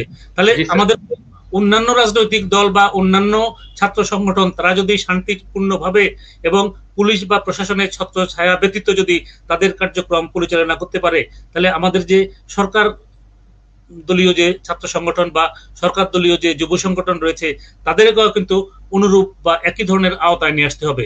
এখন আমাদের ধরেন এই যে আমাদের যে যুব সমাজ বা আমাদের যে ছাত্র সমাজ এবং বিভিন্ন আমাদের যে বিশ্ববিদ্যালয় বা কলেজে যে ছাত্র সংসদ রয়েছে এই ছাত্র সংসদগুলোর লক্ষ্য বা উদ্দেশ্য হওয়া উচিত হচ্ছিল তাদের হচ্ছে হলো ছাত্রদের কল্যাণ, ছাত্রদের মঙ্গল। তারা কিন্তু আমাদের যে আমাদের দেশের যে রাজনীতি, দেশের কোনো রাজনৈতিক দলের লেজুর বৃত্তি কিন্তু তাদের করা উচিত নয় এবং এটা আমাদের কোনো আইনও কিন্তু এটা বলে না যে তারা আমাদের যে দেশের যে আমাদের যে রাজনৈতিক দল আছে এই রাজনৈতিক দলের লেজুর ভিত্তি করবে। কিন্তু আমরা দেখি যে আজকে যে বিভিন্ন জেলাতে যে টেন্ডারবাজি আমরা দেখেন যে আপনারা নিশ্চয়ই সবাই জানেন যে বাংলাদেশের বালিশ কাণ্ড, বাংলাদেশের পর্দা কাণ্ড, বাংলাদেশের যে বিভিন্ন অফিসে যে টেন্ডারবাজিতে যে দুর্নীতি হচ্ছে এগুলোর বিষয়ে কিন্তু আপনারা সবাই অবহিত এবং অবগত আছেন। যে আমাদের দেখেন আমাদের যে এই যে 5 লক্ষ এবছরের যে বাজেটের হচ্ছে হলো আমাদের হচ্ছে হলো বাজেটের পরিমাণ হচ্ছে হলো 5,00,000 কোটি টাকার অধিক। তো আমাদের যদি এই যে এই বাজেটের যদি 50% টাকা যদি সঠিকভাবে যদি ব্যয় হতো তাহলে 5 বছরের মধ্যেই কিন্তু বাংলাদেশ কিন্তু একটা মানে অভাবনীয় মানে উন্নতির ক্ষেত্রে কিন্তু একটা অভাবনীয় পর্যায়ে কিন্তু চলে যেত। কিন্তু তারপরে আমরা দেখছি যে এত বিপুল বাজেট দেওয়ার পরেও কিন্তু এই বাজেটের অর্থ দুর্নীতির মাধ্যমে লোপাট হওয়ার কারণে কিন্তু এটার সুফল কিন্তু জনগণ ভোগ করতে পারছে না। এখন আপনার সময় কতটুকু আছে, কতক্ষণ আছে? স্যার শেষ করে দিন আর কি, 1 মিনিট। জি। এখন আমাদের যে বিভিন্ন যে উন্নয়নমূলক কর্মকাণ্ড, এই উন্নয়নমূলক কর্মকাণ্ডের জন্য আমরা কিন্তু সম্পদ কিন্তু প্রকৃতি থেকে কিন্তু আমরা সম্পদ আহরণ করি। এখন আপনি দেখেন যে উন্নত বিশ্বের একটা রাস্তা যদি করার পরে এটা কিন্তু দেখা যাচ্ছে যে 10 বছর ওই রাস্তার কিন্তু আর মেরামত করতে হয় না, কিন্তু আমাদের দেশে দেখা যাচ্ছে যে একটা রাস্তা তৈরি করার পরে 6 মাস পরেই কিন্তু দেখা যাচ্ছে যে এটা হচ্ছিল চলাচলের অনুপযোগী হয়ে যায় এবং এটা হচ্ছিল, এটার মূলে রয়েছে হচ্ছিল দুর্নীতি। এই দুর্নীতি থেকে যতক্ষণ পর্যন্ত না আমরা দেশকে বা জাতিকে মুক্ত করতে না পারবো ততক্ষণ পর্যন্ত কিন্তু আমাদের কিন্তু যে এই যে আমরা যে বিভিন্ন উন্নয়নের কথা বলি, কোনো উন্নয়নই কিন্তু আমাদেরকে সুফল দিতে পারবে না। তাহলে আমাদের এই যে যুব সমাজকে নীতি এবং নৈতিকতা সম্পন্ন হতে হবে, তার মধ্যে মূল্যবোধ থাকতে হবে, তার মধ্যে বিবেকবোধ জাগ্রত করতে হবে। এটা যদি আমরা যুব সমাজের মধ্যে যদি প্রতিষ্ঠিত করতে পারি তাহলেই কিন্তু যুব সমাজ আমাদের কাঙ্ক্ষিত লক্ষ্যে আমাদেরকে পৌঁছে দিতে পারবে। যাই হোক, আমার আরেকটা আলোচনার এই যে টিভিতে একটা যে টক শো আছে সেখানে আমাকে চলে যেতে হবে। আমি গত দিনও আপনাদের সাথে থাকতে পারি নাই, সেজন্য আমি আমার আন্তরিক দুঃখ প্রকাশ করছি। আর আজকেও কিন্তু সারাদিনই কিন্তু আমাকে অত্যন্ত ব্যস্ততার মধ্যে দিয়ে কাটাতে হয়েছে এবং আমি বাসায় এসেছি হচ্ছে হলো আপনার এই আলোচনাতে অংশগ্রহণের জন্য। এই আলোচনা শুরুর বোধহয় আধা ঘন্টা আগে আমি বাসায় এসেছি। যাই হোক, আপনারা সবাই অত্যন্ত জ্ঞানগর্ভ আলোচনা করেছেন। আমার পক্ষ থেকে আমি আপনাদের সবাইকে আন্তরিক ধন্যবাদ জানাচ্ছি এবং আমি যে আপনাদের সাথে থাকতে পারছি না এই জন্য দুঃখ প্রকাশ করে আমি আপাতত বিদায় নিচ্ছি। আপনাদের সকলকে আল্লাহ পাক হেফাজত করুন। আল্লাহ হাফেজ, আমিন। সম্মানিত সুধী মণ্ডলী, আমরা অত্যন্ত গুরুত্বপূর্ণ আলোচনা শুনছিলাম জনাব ইকতিদার আহমেদের পর্যায়ে আমরা আলোচনা শুনবো আসুন্নাহ ফাউন্ডেশন ঢাকার সম্মানিত চেয়ারম্যান শায়েখ আহমদুল্লাহ। উনি অত্যন্ত গুরুত্বপূর্ণ এবং বাংলা ভাষাভাষী অনেক সংখ্যক মানুষ পৃথিবীর বিভিন্ন দেশে যারা অবস্থান করেন তারা ওনার আলোচনা নিয়মিত শুনে থাকেন এবং নিজেদের জীবনে ওনারা বাস্তব। উনি মূলত আলোচনা করবেন ধর্মীয় ও নৈতিক অনুশাসন এবং এর প্রতিপালন যুব সমাজের অবক্ষয় রোধে কিভাবে ভূমিকা পালন করে, এই বিষয়ে আলোচনা রাখার জন্য বিনীতভাবে অনুরোধ করছি শায়েখ আহমদুল্লাহ সাহেবকে। আসসালামু আলাইকুম ওয়া রাহমাতুল্লাহি ওয়া বারাকাতুহু। আলহামদুলিল্লাহ ওয়াসসালাতু ওয়াসসালামু আলা রাসূলিল্লাহ ওয়া আলা আলিহি ওয়া আসহাবিহি ওয়া মান ওয়ালাহু আম্মা বাদ। সম্মানিত অতিথিবৃন্দ, আমাদের বিজ্ঞজন এবং বিজ্ঞ পরিচালক, সেই সাথে আমাদের সম্মানিত দর্শক শ্রোতা মণ্ডলী, আমি অত্যন্ত আনন্দিত এত চমৎকার একটি আয়োজনে অংশগ্রহণ করতে পেরে, বিশেষ করে যেখানে আলোচক হিসাবে, অতিথি হিসাবে রয়েছেন গুণীজন যাদের অনেকেরই ব্যক্তিগতভাবে আমি যথেষ্ট পরিমাণে ভক্তি করি, শ্রদ্ধা করি, ভালোবাসি, তাদের গুণগ্রাহী আমি। এবং আমি মনে করি যে তাদের অনুসরণ করতে পারলে আমাদের যুব সমাজের যে নৈতিক অবক্ষয় আমরা দেখতে পাচ্ছি সেটি ইনশাআল্লাহ অনেকখানি থেমে যাবে। আজকের যে বিষয়টি আমাদের খুবই প্রাসঙ্গিক এবং জীবন ঘনিষ্ঠ একটি বিষয়, বিশেষ করে যে সময়টা আমরা পার করছি এই সময়টা আমরা সবাই জানি যে অত্যন্ত অস্থির একটি সময়। এ বিষয়ে আসলে অনেক হাইপোথেটিক্যাল কথা বলা যাবে, আমি এত ডেপথ নলেজও রাখি না, তারপরে আমি সাদামাটা কিছু কথা বলবো ইনশাআল্লাহ। ভুল কিছু হলে আমাদের মুরব্বীরা সংশোধন করে দিবেন। গত সোমবার যত সম্ভব ইসলাম ফাউন্ডেশনের ডিজি মহোদয়ের অফিসে একটা মিটিং ছিল করোনা সেকেন্ড ওয়েভ নিয়ে। তো সেখানে একটা ইস্যু নিয়ে খুব জোরালোভাবে কথা উঠছিল যে আমাদের শিশুরা নষ্ট হয়ে যাচ্ছে, বিশেষ করে স্কুল এবং শিক্ষা প্রতিষ্ঠানগুলো, সাধারণ শিক্ষা প্রতিষ্ঠানগুলো বন্ধ থাকার কারণে শিক্ষার্থীরা বকে যাচ্ছে, বিপথে চলে যাচ্ছে, তারা বিপদগামিতার পথে পা বাড়াচ্ছে এবং তাদেরকে কোনোভাবেই সঠিক ট্র্যাকে ধরে রাখা যাচ্ছে না। কিশোর গ্যাং এর মতো এই বিষয়গুলো যদিও আগে থেকে ছিল, সেগুলোর প্রবণতা অনেক বেশি বেড়েছে এবং নৈতিক অবক্ষয়ের যেন চরম একটা সীমায় গিয়ে আমরা পৌঁছেছি। তো এরকম একটা পরিস্থিতিতে আমাদের আসলে করণীয় কি? তো সেখানে অনেকগুলো পরামর্শ উঠে এসছে, কিন্তু একটি কথা খুব জোরালোভাবে আমরা বলার চেষ্টা করেছি যে আসলে আমাদের যুব সমাজ এবং শিশুদেরকে ধ্বংসের হাত থেকে বাঁচাবার জন্য আমাদের অনলাইনকে পরিচ্ছন্ন করবার কোনো বিকল্প নেই। আমরা জানি যে পর্নো সাইটগুলো অনেক ক্ষেত্রে ওপেন এবং আপনার অশ্লীল যে সমস্ত কন্টেন্টগুলো রয়েছে সেগুলোতে নেটে পরিপূর্ণ, বিশেষ করে সোশ্যাল মিডিয়াতে এ জাতীয় কন্টেন্টে পরিপূর্ণ হয়ে আছে। এগুলোকে ফিল্টার করা, এগুলোকে কন্ট্রোল করা, নিয়ন্ত্রণ করার কোনো সদিচ্ছাই আছে বলে যথাযথ কর্তৃপক্ষের আমার মনে হয় না। এর মাঝে আবার মরার উপরে খড়ার ঘা শুরু হলো ওয়েব সিরিজ, আপনারা অনেকে জানেন, এটা নিয়ে জাতীয় বিভিন্ন পত্রপত্রিকাতে লেখালেখি হয়েছে। যুগান্তরে একটা আর্টিকেল আমি পড়েছি, একটা রিপোর্ট আমি পড়েছি, সেখানে বিস্তারিতভাবে তুলে ধরা হয়েছে কিভাবে ওয়েব সিরিজের নামে আমাদের যুব সমাজকে ধ্বংসের শেষ প্রান্তে নিয়ে যাওয়া হচ্ছে। তো আমরা আসলে নষ্ট হওয়ার জন্য যা যা দরকার সমাজে তার সবগুলোকে আমরা প্রস্তুত করে রাখবো, বরং সেগুলোকে ডেভেলপ করার চেষ্টা করব। আবার এদিকে বলবো যে যুব সমাজকে আমরা অবক্ষয়ের হাত থেকে বাঁচাতে চাই, এ তো সাংঘর্ষিকতা ছাড়া আর কিছুই নয়। আমরা আজকে যমুনা টিভিতে লাইভ ছিল আমার 3:30 বিকেল, তো সেখানে উপস্থাপক আমাকে বললেন যে আচ্ছা, এই যে মেয়েদের উপরে পাশবিক নির্যাতনের যে একটা ভয়াবহ চিত্র আমাদের সমাজে দেখতে পাচ্ছি, এখানে আমরা যুব সমাজকে এই সমস্যা থেকে বাঁচাবার জন্য সবাই আমরা বলছি যে পুরুষের দৃষ্টিভঙ্গিকে পাল্টাতে হবে। তো কিভাবে পাল্টাতে হবে? আমি বললাম বড় ইন্টারেস্টিং প্রশ্ন। সবাই একমত যে পুরুষের দৃষ্টিভঙ্গিকে পাল্টাতে হবে, আত্মনিয়ন্ত্রণ আনা শিখতে হবে, কিন্তু কোত্থেকে শিখবে, কিভাবে শিখবে, সেটা নিয়ে আর কোনো আলোচনা নেই। আমি মনে করি যে ধর্মের সঠিক চর্চা যদি হয়, গতানুগতিক নয়, ভুল কোনো চর্চা নয়, কোরআন এবং হাদিস ভিত্তিক ইসলামী অনুশাসন এবং ইসলামের সঠিক চর্চা যদি আমাদের সমাজে আমরা অব্যাহত রাখতে পারি, বিশেষ করে যুবকদেরকে দিতে পারি, তাহলে ইনশাআল্লাহ তারা বিপদগামিতার হাত থেকে বাঁচাবে।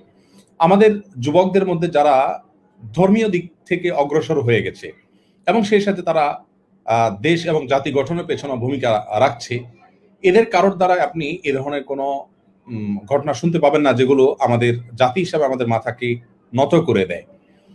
অর্থাৎ ধর্মীয় শিক্ষা এবং নৈতিক শিক্ষাকে যদি আমরা খুব গুরুত্বের সাথে চর্চা করি, এটাকে যদি ধারণ করি, প্রচার করি, প্রতিষ্ঠিত করার চেষ্টা করি, তাহলে মনে হয় আমরা এই পরিস্থিতিকে উত্তরণের পথ খুঁজে পাবো। দৃষ্টিভঙ্গি পরিবর্তনের কথা বলছি, কিভাবে পরিবর্তন হবে সেই কথাটা আর বলছি না। একজন মানুষ যখন আল্লাহ রাব্বুল আলামিনের কাছে নিজেকে সঁপে দেন, তখন কিন্তু তার তাকওয়া তাকে বাধা দেয় অন্যায় কাজে প্ররোচিত হয়ে অন্যায়ের পথে পা বাড়াতে। অতএব আমি মনে করি যে ইসলামের সঠিক চর্চা এটা আমাদের ভেতরে ফিরিয়ে আনার কোনো বিকল্প নেই। এক সময় আমাদের দেশে, আমাদের সমাজে নীতি এবং আদর্শের একটা মূল্য ছিল, ভ্যালু ছিল, এখন কিন্তু এগুলোর কোনো মূল্য নেই। আমরা তো ইয়াং মানুষ, আমাদের ছোটবেলা, আমাদের সময়ত অতিথিদের চাইতে অনেক ছোট ইতিহাস। আমাদের ছোটবেলায় পর্যন্ত আমরা দেখেছি যে স্কুলের কোনো মাস্টার, সমাজে কোনো আপনার সৎ এবং নিষ্ঠাবান মানুষ, তিনি রাস্তার এক পাশ দিয়ে হেঁটে গেলে সমস্ত যুবক, বৃদ্ধ, এমনকি ছোট ছোট কিশোররা পর্যন্ত রাস্তার এক পাশে দাঁড়িয়ে গিয়ে তাকে সম্মান প্রদর্শন করতেন, সালাম দিতেন। কিন্তু এখন আমরা সেই দৃশ্যগুলো কিন্তু দেখতে পাই না। এখন দেখি রাজনৈতিকভাবে খুব বেশি শক্তিশালী, প্রভাবশালী কোনো ব্যক্তি যদি যান, তাহলে সবাই তাকে সালাম দিচ্ছেন, সেটা সম্মান জানিয়ে হোক অথবা তার অনিষ্টের ভয় থেকে হোক, যে কারণেই হোক, তাকে সম্মান দেখানো হচ্ছে। কিন্তু কোনো ভালো মানুষের কোনো মূল্য কিন্তু আমাদের সমাজে নেই। তো যে সমাজে ভালো মানুষের মূল্য নেই, নীতি নৈতিকতার মূল্য নেই, সৎ মানুষের মূল্য নেই, সততার কোনো মূল্য নেই, সে সমাজ কিভাবে নৈতিক অবক্ষয় রোধ করবে? যুব সমাজ এর মধ্যে আমরা যদি নীতি নৈতিকতা ফিরিয়ে আনতে চাই, নৈতিক অবক্ষয় রোধ করতে চাই, তাহলে তাদের সামনে আদর্শ দিতে হবে। মানুষকে আল্লাহ রাব্বুল আলামিন সৃষ্টি করেন, তারা সৃষ্টিগতভাবে আপনার বাই ডিফল্ট তাদের মেমোরিতে তেমন কিছু সেট করা থাকে না। অর্থাৎ তারা দুনিয়াতে যা দেখে, পরিবেশে এসে যা দেখে, সেটা নিজের ভিতরে ধারণ করে। আমাদের যুবকরা ভালো কোনো দৃষ্টান্ত পাচ্ছে না। দুর্নীতি, অপসংস্কৃতি, এগুলো আমাদের প্রত্যেকের মনে, মগজে, রন্ধ্রে রন্ধ্রে প্রবেশ করে গেছে। তো এরকম একটি মুহূর্তে আমরা প্রত্যেকটা সেক্টরে নীতি এবং আদর্শের চর্চাকে যদি সর্বোচ্চ গুরুত্ব দিয়ে আমরা করি, এবং মসজিদগুলোরও এখানে বিরাট ভূমিকা রাখার সুযোগ আছে। মসজিদের ইমাম সাহেবগণ অনেক সময় জুমার আলোচনায় যেভাবে অ্যাড্রেস করা দরকার, যেভাবে মানুষকে টাচে আনা দরকার, যেভাবে সমসাময়িক বিষয়গুলোর ব্যাপারে অত্যন্ত বলিষ্ঠ দিক এবং নির্দেশনা দেওয়া দরকার, সেটা দিতে তারা সক্ষম হন না। এজন্য প্রয়োজন তাদের প্রশিক্ষণ। তো আমার মনে হয় যে এই ধর্মীয় সেক্টর থেকে যদি সঠিক গাইডলাইন দেওয়া যায়, বিশেষ করে যুবকদেরকে। এখন যুবকরা মসজিদে গেলে আপনারা তাদেরকে জঙ্গি বলে গালি দিবেন, রাজাকার বলে গালি দিবেন। তারা মসজিদে যদি যাবে, আমরা তাদেরকে বলবো যে এই ছেলে এত মসজিদে যাচ্ছে কেন, টাকনুর উপরে প্যান্ট পরছে কেন, দাড়ি রাখছে কেন, সে নামাজ পড়ছে কেন, সে টুপি পড়ছে কেন। আমি যদি তাদেরকে এই সমস্ত কারণে তাদেরকে ব্লেম দিতে থাকি, গালমন্দ করতে থাকি, তাহলে সেক্ষেত্রে এই যুবকদের সংশোধন আপনি কিভাবে করবেন? মোরালিটি, নৈতিকতা আপনি কিভাবে আনবেন? এজন্য ইসলামের সঠিক চর্চা করার কোনো বিকল্প আমি মনে করি নেই। যুবকদের সামনে সুন্দর আদর্শ আমাদের উপস্থাপন করা উচিত নীতি নৈতিকতা যাদের মধ্যে আছে সে সমস্ত লোকদেরকে শ্রদ্ধা করা উচিত, সম্মান করা উচিত। আল্লাহ রাব্বুল আলামিন আমাদের সবাইকে কঠিন পরিস্থিতি থেকে উত্তরণের পথ আমরা যেন খুঁজে পাই সেই তৌফিক দান করুন। এবং আমাদের মূল্যবান বক্তব্য আমরা নিশ্চয়ই শুনেছি, আরো শুনবো সম্মানিত অতিথিবৃন্দের কাছ থেকে। আমি আসলে এ ধরনের ফোরামে কথা বলার জন্য নিজেকে উপযুক্ত মনে করি না, তারপরও আপনারা আমাকে দাওয়াত দিয়েছেন, আমি অত্যন্ত প্রাউড ফিল করছি সেজন্য। বিশেষ করে আমি এখানকার প্রত্যেক অতিথির ব্যক্তিগতভাবে তাদের ব্যক্তিত্বে আমি মুগ্ধ। আল্লাহ তাআলা আপনাদের ব্যক্তিত্ব থেকে আমাদেরকে, আমাদের জাতিকে, বিশেষ করে যুব সমাজকে উপকৃত হওয়ার তৌফিক দান করুন আমি দোয়া করছি। ধন্যবাদ সবাইকে, জাযাকুমুল্লাহ খাইর। আক্রমকুমুল্লাহ, অত্যন্ত ধন্যবাদ জানাচ্ছি গুরুত্বপূর্ণ বক্তব্য রাখার জন্য। শায়েখ আহমদুল্লাহ উনি অত্যন্ত ব্যস্ত মানুষ, তারপরেও আমাদের ক্ষুদ্র আয়োজনে উনি সাড়া দিয়ে আমাদের সাথে যুক্ত হয়েছেন। আমরা আয়োজনের পক্ষ থেকে ওনার প্রতি অত্যন্ত শ্রদ্ধা এবং কৃতজ্ঞতা প্রকাশ করছি এবং আমরা ওনাকে মোবারকবাদ জানাচ্ছি এবং ভবিষ্যতেও ইনশাল্লাহ আমরা ওনাকে আরো দাওয়াত দেওয়ার চেষ্টা করবো ইনশাআল্লাহ, এবং আশা করছি উনি আমাদের দাওয়াতে সাড়া দিবেন। সম্মানিত সুধীমণ্ডলী, আমরা এ পর্যায়ে আলোচনা শুনবো চট্টগ্রাম বিশ্ববিদ্যালয়ের যোগাযোগ ও সাংবাদিকতা বিভাগের সম্মানিত সভাপতি মোহাম্মদ শহীদুল হক। আমাদের সম্মানিত অতিথি উনি আলোচনা করবেন বেশ কয়েকটা বিষয়ের উপরে। একটা বিষয় হচ্ছে যে আমাদের প্রচলিত যে উচ্চ শিক্ষা ব্যবস্থা, এই শিক্ষা ব্যবস্থা যুব সমাজের আত্মিক ও নৈতিক গঠনে এবং অবক্ষয় রোধে কতটুকু ভূমিকা পালন করতে পারছে, এই বিষয়টা উনি হাইলাইট করবেন। ঠিক একই সাথে যেহেতু উনি সাংবাদিক ও যোগাযোগ বিভাগের সম্মানিত শিক্ষক একজন, দীর্ঘদিন যাবত তিনি এই বিষয়ে গবেষণা করছেন, যুব সমাজের অবক্ষয়ের পিছনে মিডিয়ার দায় কতটুকু, এই বিষয়টা উনি হাইলাইট করবেন। ঠিক একই ভাবে এই অবক্ষয় রোধে মিডিয়া কিভাবে ভূমিকা পালন করতে পারে, কতটুকু ভূমিকা পালন করতে পারে, এই বিষয়গুলো উনি ইনশাআল্লাহ ওনার আলোচনায় উপস্থাপন করবেন। অনুরোধ করছি জনাব মোহাম্মদ শহীদুল হককে তার আলোচনা পেশ করার জন্য। আসসালামু আলাইকুম ওয়া রাহমাতুল্লাহি ওয়া বারাকাতুহু। আমি আমার আলোচনা শুরুতেই আয়োজকদেরকে ধন্যবাদ জানাচ্ছি, বিশেষ করে আমার অত্যন্ত আদরের, অত্যন্ত প্রিয় ছোট ভাই খালেদ ইয়াহিয়া ভাইকে অত্যন্ত আন্তরিকতার সাথে আমি আমার কৃতজ্ঞতা প্রকাশ করছি যে এত চমৎকার একটি বিষয় যেটা এখনকার সময়ে খুবই গুরুত্বপূর্ণ। আমি যখন ফেসবুকে শেয়ার দিয়েছি, শত শত মানুষ এটা ব্যাপারে দিয়েছে, লাইক দিয়েছে এবং তারা আমাকে উদ্বুদ্ধ করেছে যে একটি সমসাময়িক বিষয়ে কথা বলছে, এটা খুবই ভালো একটি বিষয়। আমি আবারও কৃতজ্ঞতা প্রকাশ করছি এবং যারা এসেছেন অত্যন্ত স্বনামধন্য বড় বড় ব্যক্তিরা এসেছেন সময় বাঁচানোর জন্য, সবার নাম বলছি না, সবার প্রতি কৃতজ্ঞতা।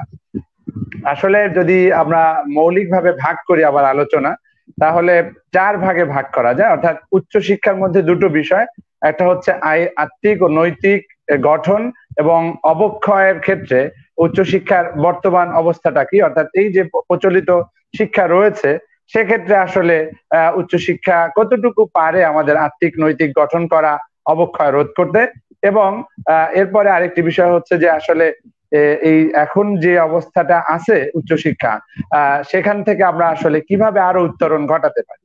আরেকটি প্রসঙ্গ যেটা মিডিয়ার ক্ষেত্রে দুটো বিষয় চলে আসছে, একটি হচ্ছে যে যুব সমাজের অবক্ষয়ে মিডিয়ার দায়টা কি, আর হচ্ছে যে মিডিয়া এই অবক্ষয় রোধে কি ভূমিকা পালন করতে পারে। তো আসুন আমরা শুরু করি উচ্চশিক্ষা নিয়ে। যেহেতু আমি চট্টগ্রাম বিশ্ববিদ্যালয়ের সাংবাদিকতা বিভাগের শিক্ষক, দীর্ঘ প্রায় 20 বছর ধরে আমি শিক্ষকতা করছি। আমার পার্সোনাল কিছু অভিজ্ঞতা এবং সবকিছু মিলিয়ে, পড়াশোনা সবকিছু মিলিয়ে আমি কিছু কথা বলতে চাই। আমরা যদি শিক্ষার কথা বলি, আমরা উচ্চশিক্ষার কথা বলি, আমি সামগ্রিকভাবে শিক্ষা নিয়ে বেশি সময় দিতে পারবো না, কথা বলার সময় নেই। তো তাহলে আমাদেরকে দেখতে হবে যে কোনো শিক্ষাই কয়েকটি বিষয়ের উপরে নির্ভরশীল। অর্থাৎ আমার এই শিক্ষার লক্ষ্য উদ্দেশ্য কি, এটা একটা বিষয়। তারপর হচ্ছে সামগ্রিকভাবে আমি কি সিলেবাস পড়ছি, সেটার একটি গুরুত্বপূর্ণ পয়েন্ট, একটি গুরুত্বপূর্ণ বিষয়। তারপর হচ্ছে কাদের থেকে আমরা শিক্ষাটা নিচ্ছি, সেটাও একটা গুরুত্বপূর্ণ বিষয়। আরেকটি হচ্ছে যে আমরা কাদেরকে পড়াচ্ছি, তাদের আচরণ কি, তাদের সংস্কৃতি কি, তাদের চিন্তা চেতনা কি, সেটা একটা বিষয়। আরেকটি হচ্ছে যে যারা পড়ছে এবং আমরা যারা পড়াচ্ছি, তারা যেখানে আছি সেখানে আরো প্রভাব বিস্তারকারী বিষয়গুলো কি, প্রশাসন হতে পারে, ছাত্র সংগঠন হতে পারে, সাংস্কৃতিক সংগঠন হতে পারে। তারপরে আরেকটি বিষয় হচ্ছে সামগ্রিক পরিবেশ কি, ওভারঅল পরিবেশ কি। আমার এত ব্যাপক আলোচনা করার সময় নেই, তারপরে আমি সংক্ষিপ্ত ভাবে বলছি। আমরা যদি আজকে লক্ষ্য উদ্দেশ্যের দিকে তাকাই, তাহলে দেখা যাবে যে অধিকাংশ, বিশেষ করে আমি জেনারেল এডুকেশনের কথা বলছি, বিশ্ববিদ্যালয়গুলোর কথা বলছি, সেখানে দেখা যাবে যে অধিকাংশ ক্ষেত্রেই দেখা যায় যে বিভিন্ন সাবজেক্টে তারা চায় যে স্কিলড তারা গ্রাজুয়েট তৈরি করবে। এটাই হচ্ছে তাদের মেইন কি হয়, যে তারা যে বিষয়ে পড়াশোনা করছে সে বিষয়ের জন্য তারা পরিপক্ক জ্ঞান অর্জন করতে পারে, ট্রেইনড হয়, স্কিলড হয়। তার অর্থ হচ্ছে নৈতিক বিষয়টা খুব বেশি গুরুত্বপূর্ণ নয়, খুব বেশি হাইলাইটেড বিষয় নয়, যদিও সিলেবাসের কিছু কিছু অংশে থাকতে পারে। এরপরে আমরা আসি সিলেবাস। আমরা যদি সিলেবাস দেখি তাহলে দেখা যাবে যে আধুনিক অনেক উন্নত বিশ্ব এখন কিন্তু সিলেবাস আপডেট করতে গিয়ে তারা এথিক্যাল প্র্যাকটিসের এই বিষয়টি নিয়ে আসতেছে, বিভিন্ন জায়গায় নিয়ে আসতেছে। আমি মালয়েশিয়া দেখেছি, আমেরিকার বিভিন্ন সিলেবাসে আমরা দেখেছি যে নৈতিক বিষয়গুলো, আমি যেমন পাবলিক রিলেশনস এর উপর গবেষণা করছি, সেখানেও কিন্তু এথিক্স ইন পাবলিক রিলেশনস এই বিষয়গুলো আসছে। কিন্তু আমাদের দেশে কিন্তু এখনো ওই অর্থে খুব ব্যাপক মাত্রায় সিলেবাসের মধ্যে যে এটাকে আমরা গভীরভাবে গুরুত্ব দিয়ে, খুব বেশি গুরুত্ব দিয়ে ধর্মীয় এবং নৈতিক শিক্ষাকে গুরুত্ব দিয়ে সিলেবাসের মধ্যেই অন্তর্ভুক্ত করা, সেটা কিন্তু আসলে আমার দৃষ্টিতে দেখতে পাচ্ছি যে খুবই কম। এরপরে যদি আমরা আসি শিক্ষকদের আচরণ, আমরা অনেক সময় দেখি যে বিশ্ববিদ্যালয়ের শিক্ষক হিসেবে যারা নিয়োগ পান তাদের একটা নির্দিষ্ট প্রক্রিয়ায় নিয়োগ পান, কিন্তু অনেক উন্নত বিশ্বে ওরিয়েন্টেশন নাম করে হোক অথবা টিচার্স ট্রেনিং এর নাম করে হোক, তাদেরকে কিন্তু ব্রিফিং দেওয়া হয়, বিভিন্ন বিষয় বলা হয় এবং তার মধ্যে মার্কস দেওয়া, তারপরে নানা বিষয় কিন্তু এথিক্যাল বিষয়গুলো সম্পর্কে বলা হয়। কিন্তু আমাদের দেশে আসলে এই বিষয়ে ট্রেনিং এর বিষয়টা খুবই কম। যদিও ইদানিং আমরা দেখতে পাচ্ছি ইউজিসি বা কিছু কিছু উদ্যোগ নিচ্ছে, কিন্তু তারপরে আমি মনে করি এটাকে আরো জোরালো ভাবে উপস্থাপন করা, যে শিক্ষক যেন সে কখনো যৌন নির্যাতনের না হয়, হাতিয়ার না হয়, সেজন্য যৌন নির্যাতনের সাথে যুক্ত না হয়, সেজন্য পরীক্ষার খাতা দেখতে গিয়ে রাজনৈতিক কারণে অথবা মতাদর্শিক কারণে কোনো কাউকে মার্কস দেওয়া থেকে মানে এইভাবে না করে, ভিকটিম না করে, এই বিষয়গুলো তাদেরকে শিক্ষা দেওয়া দরকার, যেটা আমাদের সমাজে ব্যাপকভাবে নেই। ছাত্রছাত্রীদের আচরণ, বিশ্ববিদ্যালয়ের ছাত্রছাত্রীরা যারাই পড়ে তারা অনেক সময় মনে করে যে আমি এখন স্বাধীন, বাবা মায়ের থেকে আমি বাইরে, আমি যা খুশি তাই আমি করতে পারি। এই যে মনোভাব, এই মনোভাবটাও আমাদের বদলাতে হবে। ছাত্রছাত্রীদের আচরণ বদলাতে হবে। বিশ্ববিদ্যালয় অঙ্গনকে মনে করে আমরা যা খুশি তাই করতে পারবো, কিন্তু না, তুমি তো এসেছো এখানে পড়তে, শিক্ষাই তোমার মুখ্য উদ্দেশ্য।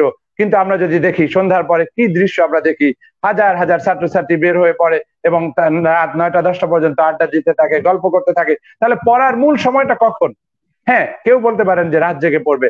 রাত জেগে পড়াটা কি আসলে বিজ্ঞানসম্মত? এটা কি যুক্তিসম্মত?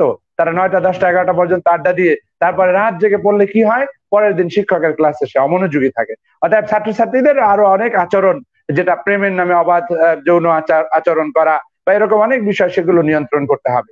এরপর আরেকটি বিষয়, উচ্চশিক্ষার মধ্যে আমরা যেটা দেখি ছাত্র সংগঠনগুলো রয়েছে, যেটা আমরা অনেক সময় দেখি যে ছাত্র সংগঠনের মধ্যে অনেক সময় তারা অনৈতিক কিছু প্রভাব বিস্তার করার চেষ্টা করে। সাংস্কৃতিক সংগঠনের মধ্যে অনেক অনৈতিক আচার আচরণ আমরা দেখতে পাই। তো এই বিষয়গুলো নিয়ন্ত্রণ করতে হবে। সামগ্রিক পরিবেশের বিষয়টি যদি আমরা ঠিক না করি, সমস্ত বিষয়গুলোর বিষয় যদি আমরা খেয়াল না করি, লক্ষ্য উদ্দেশ্য, সিলেবাস, শিক্ষকদের আচরণ, ছাত্রছাত্রীদের আচরণ, ছাত্র সংগঠন, সাংস্কৃতিক সংগঠনের আচরণ এবং সামগ্রিক পরিবেশের বিষয়গুলো যদি আমরা ঠিক না করি, তাহলে এই শিক্ষাঙ্গন থেকে মাদকতা দূর করা যাবে না, অবাধ যৌনতাকে দূর করা যাবে না এবং অনৈতিক প্রভাব বিস্তারের এই বিষয়গুলো দূর করা যাবে না। আর যদি না করা যায়, তাহলে আমাদের উচ্চ শিক্ষা, আমরা শিক্ষার প্রতিষ্ঠান নাম করতে পারি, স্কিলড গ্রাজুয়েট বের করতে পারি, ট্রেইনড ওয়ার্কফোর্স বের করতে পারি, but they will not behave like human behaviour. তারা আসলে প্রকৃত মানবিক ব্যবহার তারা করবে না, তারা নৈতিক শিক্ষায় শিক্ষিত হয়ে মানুষের কল্যাণে তারা উদ্বুদ্ধ হবে না। তার সেজন্য আমার উপদেশ হচ্ছে বা আমার পরামর্শ হচ্ছে যে বিশ্ববিদ্যালয়গুলোতেও ধর্মীয় নৈতিক শিক্ষা দিতে হবে ব্যাপকভাবে, শিক্ষকদেরকে ব্যাপকভাবে নৈতিকতার ব্যাপারে প্রশিক্ষণ দিতে হবে, শিক্ষার্থীদেরকে ওরিয়েন্টেশন দিতে হবে যে বাবা বা মা, তুমি এখানে এসেছো, পড়তে এসেছো, তুমি কিন্তু যা খুশি তাই করে এখানে অন্যের অধিকার হরণ করা, নিজের জীবনকে ধ্বংস করতে আসনি, সেটার ব্যাপারে সচেতনমূলক নানা রকমের ওরিয়েন্টেশন প্রোগ্রাম করতে হবে। যৌন নির্যাতন বিরোধী সেল গঠন করতে হবে, যাতে করে কেউ কোনো ধরনের দুঃসাহস না পায় এবং যে কোনো ভাবে শিক্ষাঙ্গনের পরিবেশ, শিক্ষাঙ্গনের পবিত্রতা রক্ষা করতে হবে। এই হচ্ছে মোটামুটি আমার উচ্চশিক্ষা প্রসঙ্গে আলোচনা। সম্মানিত মডারেটর আমাকে সুযোগ দিয়েছেন, যেহেতু আমি একই সাথে বিশ্ববিদ্যালয় শিক্ষক এবং সাংবাদিকতা বিভাগের শিক্ষক, সেই হিসাবে তিনি আমাকে আরো একটি বিষয়ে কথা বলতে বলেছেন। সেটা হচ্ছে যুব সমাজের অবক্ষয়ে মিডিয়ার দায় কতটুকু, আরেকটি হচ্ছে যে এই অবক্ষয় রোধে তাহলে মিডিয়া কিভাবে ভূমিকা পালন করতে পারে। আমি একজন মিডিয়ার শিক্ষার্থী, ঢাকা বিশ্ববিদ্যালয়ে 5 বছর আমি পড়েছি, মালয়েশিয়াতেও আমি পড়াশোনা করেছি এই মিডিয়া নিয়েই এবং শিক্ষকতা করছি 20 বছর পর্যন্ত। আমি যদি খোলামেলা বলি তাহলে বিষয়টি হচ্ছে এই যে আজকে আমাদের যে মিডিয়াগুলো, মেইন স্ট্রিম মিডিয়া যদি ধরি, অনেকেই আসলে এই বিষয়ের উপরে খুব সিরিয়াস না। কারণ হচ্ছে তাদের একটা মতাদর্শিক ভিন্নতা রয়েছে। আমরা একটু কথা বললি, যেমন ধর্মীয় বিষয়টা বলি, অনেকের কাছে যারা মিডিয়া কর্মী রয়েছেন, আমি সবাইকে বলছি না, অনেক বন্ধুরাই তারা আসলে এই মিডিয়াকে মনে করে যে এখানে একটু ধর্ম থেকে একটু আলাদা, এটা হচ্ছে খুব মডার্ন। তাদের কাছে মডার্নিটির সংজ্ঞাটা একটু ভিন্ন রকম। তারা মনে করে যে ধর্মের সাথে চললে হয়তো মডার্ন হওয়া যায় না, তারা হয়তো মনে করে যে ধর্ম হয়তো আমাদেরকে কুপমণ্ডুকতা অথবা অজ্ঞানতার দিকে ঠেলে দেয়, কিন্তু আমি তো ধর্ম পালন করেও দেখেছি যে কিসের অজ্ঞানতা, কিসের কুপমণ্ডুকতা, বরং আমি আমার জীবন সম্পর্কে স্পষ্ট ধারণা আমি লাভ করতে পেরেছি। তো এই কারণে অনেক সময় মিডিয়া কর্মীদের কিছু আচরণ, কিছু পরিকল্পনা, কিছু প্রোগ্রাম যেটা জাতিকে ধ্বংসের দিকে ঠেলে দিচ্ছে। ফর এক্সাম্পল, নারীকে পণ্য হিসাবে ব্যবহার করা। আপনি যদি আজকে বিজ্ঞাপন দেখেন, প্রিন্ট মিডিয়ার বিজ্ঞাপন বলেন অথবা ইলেকট্রনিক মিডিয়ার বিজ্ঞাপন দেখেন, তাহলে নারীর অঙ্গভঙ্গি থেকে শুরু করে তার যে দেহ প্রদর্শনীর যে ব্যবস্থা কে করছে? মিডিয়াই করছে। তা মিডিয়াই আসলে বলে দেয় যে বিজ্ঞাপন হতে হলে এইভাবে না দেখালে আমার দর্শক আমাকে গ্রহণ করবে না। তার অর্থ হচ্ছে একদিকে আমি বলছি নারী অধিকারের কথা, আর একদিকে আমি নারীকে ব্যবহার করছি পণ্য হিসাবে, ভোগ্য পণ্য হিসাবে ব্যবহার করছি। তাহলে কিন্তু কখনোই আসলে এই ধর্ষণ ঠেকানো যাবে না, নারী নির্যাতন ঠেকানো যাবে না। নারী সে আমার মতোই একজন মানুষ, তাকে মানবিক মর্যাদায় প্রতিষ্ঠিত করতে হবে। সে আমার মতোই একজন শিক্ষক, আমার মতোই একজন বিচারক, আমার দেশের প্রধানমন্ত্রী, আমার দেশের বিরোধী দলীয় নেত্রী। তাহলে দেখা যাচ্ছে যে এই বিষয়গুলো মূল্যায়ন করা, নারীকে মানুষ হিসাবে দেখতে হবে, নারীকে আলাদাভাবে ভোগ্য পণ্য হিসাবে উপস্থাপন করছে আমাদের মিডিয়া, কোনোভাবেই অস্বীকার করতে পারবে না। আমি পড়াশোনা যেমন করছি, পড়ছি, দেখাচ্ছি এই কন্টেন্ট গুলো ছাত্রছাত্রীদের সামনে। অর্থাৎ আমি জোর অনুরোধ জানাচ্ছি আজকের এই অনুষ্ঠানের মাধ্যমে যে নারীকে কোনোভাবেই ভোগ্য পণ্য হিসাবে ব্যবহার করা যাবে না। তার আচরণ, তার উপস্থাপনের মধ্যে শালীনতা, অশ্লীলতা বর্জন, এই বিষয়গুলো ঠিক করতে হবে। আরেকটি বিষয় হচ্ছে কিছু কিছু অনুষ্ঠান সরাসরি তাদের ব্যবসায়িক স্বার্থে তারা যে কাজটি করে সেটা হচ্ছে যৌনতাকে উস্কে দেয়। তার ভঙ্গি, অঙ্গভঙ্গি, কথা বলার স্টাইল, প্রেজেন্টেশন, তারপরে হচ্ছে যে সেটা এফএম ব্যান্ডের মাধ্যমে হোক অথবা টেলিভিশনের মাধ্যমে হোক, নানাভাবে এই বিষয়গুলো যৌনতাকে উস্কে দেয়। আমরা তো এখন ছোট বাচ্চা নই, আমরা বুঝতে পারি যে কোনটার মধ্যে যৌনতাকে উস্কে দেওয়া আর কোনটা হচ্ছে শিল্প সংস্কৃতি চর্চা। শিল্প সংস্কৃতি চর্চার নাম করে আপনি যৌনতাকে উস্কে দিবেন, আপনার মুনাফা লাভের জন্য আপনি যৌনতাকে উস্কে দিবেন, পুরো জাতিকে ধ্বংসের দিকে ঠেলে দিবেন, আর বলবেন বাঁচাও বাঁচাও, নারী নির্যাতন বন্ধ করো, ধর্ষণ বন্ধ করো। বন্ধ হবে না, কারণ হচ্ছে যে আপনার কন্ট্রাডিক্টরি আচরণ করলে কখনোই আপনি সমাধান করতে পারবেন না।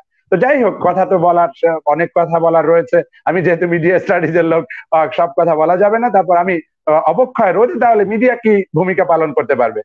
যেখানে সমস্যা ওষুধ সেখানে দিতে হবে। এই যে আমরা বলি যে ডাক্তার যখন সে আসলে রোগটা নির্ধারণ করাটা হচ্ছে আসল ব্যাপার। আমরা যখন বুঝতে পারছি যে মিডিয়াই কিছু খারাপ আচরণ করছে, কিছু অনৈতিক কাজ করছে, কিছু অশ্লীলতার তারা করছে, তখন বুঝতে হবে যে মিডিয়াকেই এগিয়ে আসতে হবে। আমি মডারেটরকে আন্তরিক ধন্যবাদ জানাচ্ছি, চমৎকার ভাবে এই বিষয়টি সেট করেছেন যে অবক্ষয় রোধে আমাদের ভূমিকার চেয়েও মিডিয়া কি ভূমিকা পালন করতে পারে সেই বিষয়ে কিছু বলতে বলেছেন, আমি ধন্যবাদ জানাচ্ছি। হ্যাঁ, তাহলে আমার আলোচনায় যে সমস্যার কথা বলেছিলাম যে ভোগ্য পণ্য হিসেবে ব্যবহার করা হচ্ছে নারীকে, এটা বন্ধ করতে হবে। নারীকে মানবিক মূল্যবোধে তাকে তার উপস্থাপনটা হতে হবে, অর্থাৎ তাকে মানুষ হিসেবে দেখাতে হবে। সে বিশ্ববিদ্যালয়ের শিক্ষক হলে বিশ্ববিদ্যালয়ের শিক্ষক হিসেবে দেখাতে হবে, প্রধানমন্ত্রী হলে প্রধানমন্ত্রী হিসেবে দেখাতে হবে। যে যে অবস্থানে আছে তাকে কোনোভাবেই ভোগ্য পণ্য হিসাবে বিক্রির জন্য, নিজের পণ্য বিক্রির জন্য নারীর দেহকে করে শো করে তারপরে পণ্য বিক্রি করবেন, ব্যবসা করবেন, মুনাফা করবেন, এটা বন্ধ করতেই হবে। দ্বিতীয় আরেকটি বিষয় হচ্ছে সামগ্রিকভাবে শালীনতার বিষয়টি, মডেস্টি, এটা আমাদের রক্ষা করতেই হবে। আমরা যদি শালীনতা বজায় না করি, আমরা দেখেছি, আবার এখন ভুলে গেছি, ঢাকা বিশ্ববিদ্যালয়ের দর্শন বিভাগের একজন শিক্ষক, সম্ভবত আমিনুল ইসলাম স্যার অথবা অন্য কেউ লিখেছিলেন যে দর্শন থেকেই ধর্ষণের উৎপত্তি।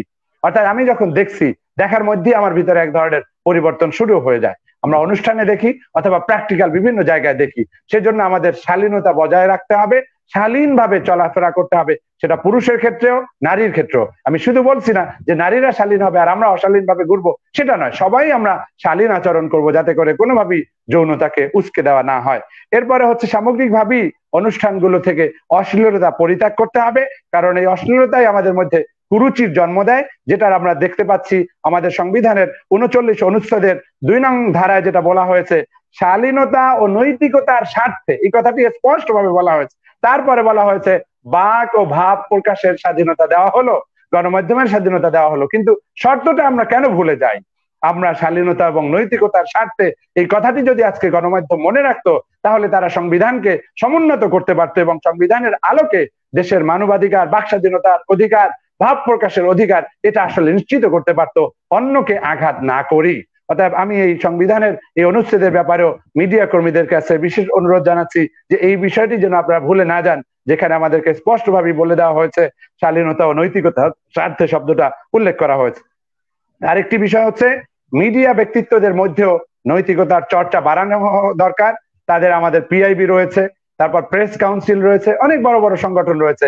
তারা চাইলে গণমাধ্যমের নীতি নৈতিকতা আমরা পড়াই, বিশ্ববিদ্যালয়ে পড়াই, কিন্তু এতটুকুই যথেষ্ট নয়। যারা অ্যাক্টিভ কর্মী রয়েছে, মিডিয়া কর্মী, তাদের জন্য এভাবে ট্রেনিং এর ব্যবস্থা করা দরকার। How to practise how to utilise mass media ethics in practical life, এই বিষয়টি গভীরভাবে চর্চা করা এবং তাদেরকে প্রশিক্ষণের ব্যবস্থা করানো দরকার। আরেকটি পরামর্শ হচ্ছে এই যে পর্নোগ্রাফিক সাইট, আমরা জানি এখন অনলাইন মিডিয়ার সরাসরি, এখন মেইন স্ট্রিম মিডিয়ার বিকল্প চলে এসেছে, অল্টারনেটিভ মিডিয়া, সোশ্যাল মিডিয়া, তারপর বিভিন্ন ওয়েবসাইট। এই পর্নো সাইট গুলোর ব্যাপারে জিরো টলারেন্স দেখাতে হবে, কোনো ধরনের নেই, এখানে কোনো যুক্তির কিছু নেই। আমাদের যে কোনো পদ্ধতিতেই হোক এগুলো বন্ধ করতে হবে।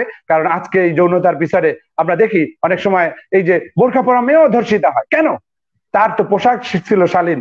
ধর্ষিতা হয় কারণ হচ্ছে যে ধর্ষণকারী সে তো সারাক্ষণ ধরে ওই যে মোবাইলে ইন্টারনেটে নানাভাবে পর্নোগ্রাফি দেখে দেখে সে চরমভাবে উত্তেজিত, সে অপেক্ষায় থাকে, সে বাঘের মতো আচরণ করে, সে যাকে পায় তাকেই সে আক্রমণ করে। অতএব এই পর্নোগ্রাফিক সাইট গুলো বন্ধ করতে হবে। তারপরে হচ্ছে আমাদের যে মেইন স্ট্রিম মিডিয়ায় যে অবাধ যৌনচার, অশ্লীল দৃশ্য, যৌন উদ্দীপক দৃশ্য, এইগুলো প্রদর্শন বন্ধ করতে হবে।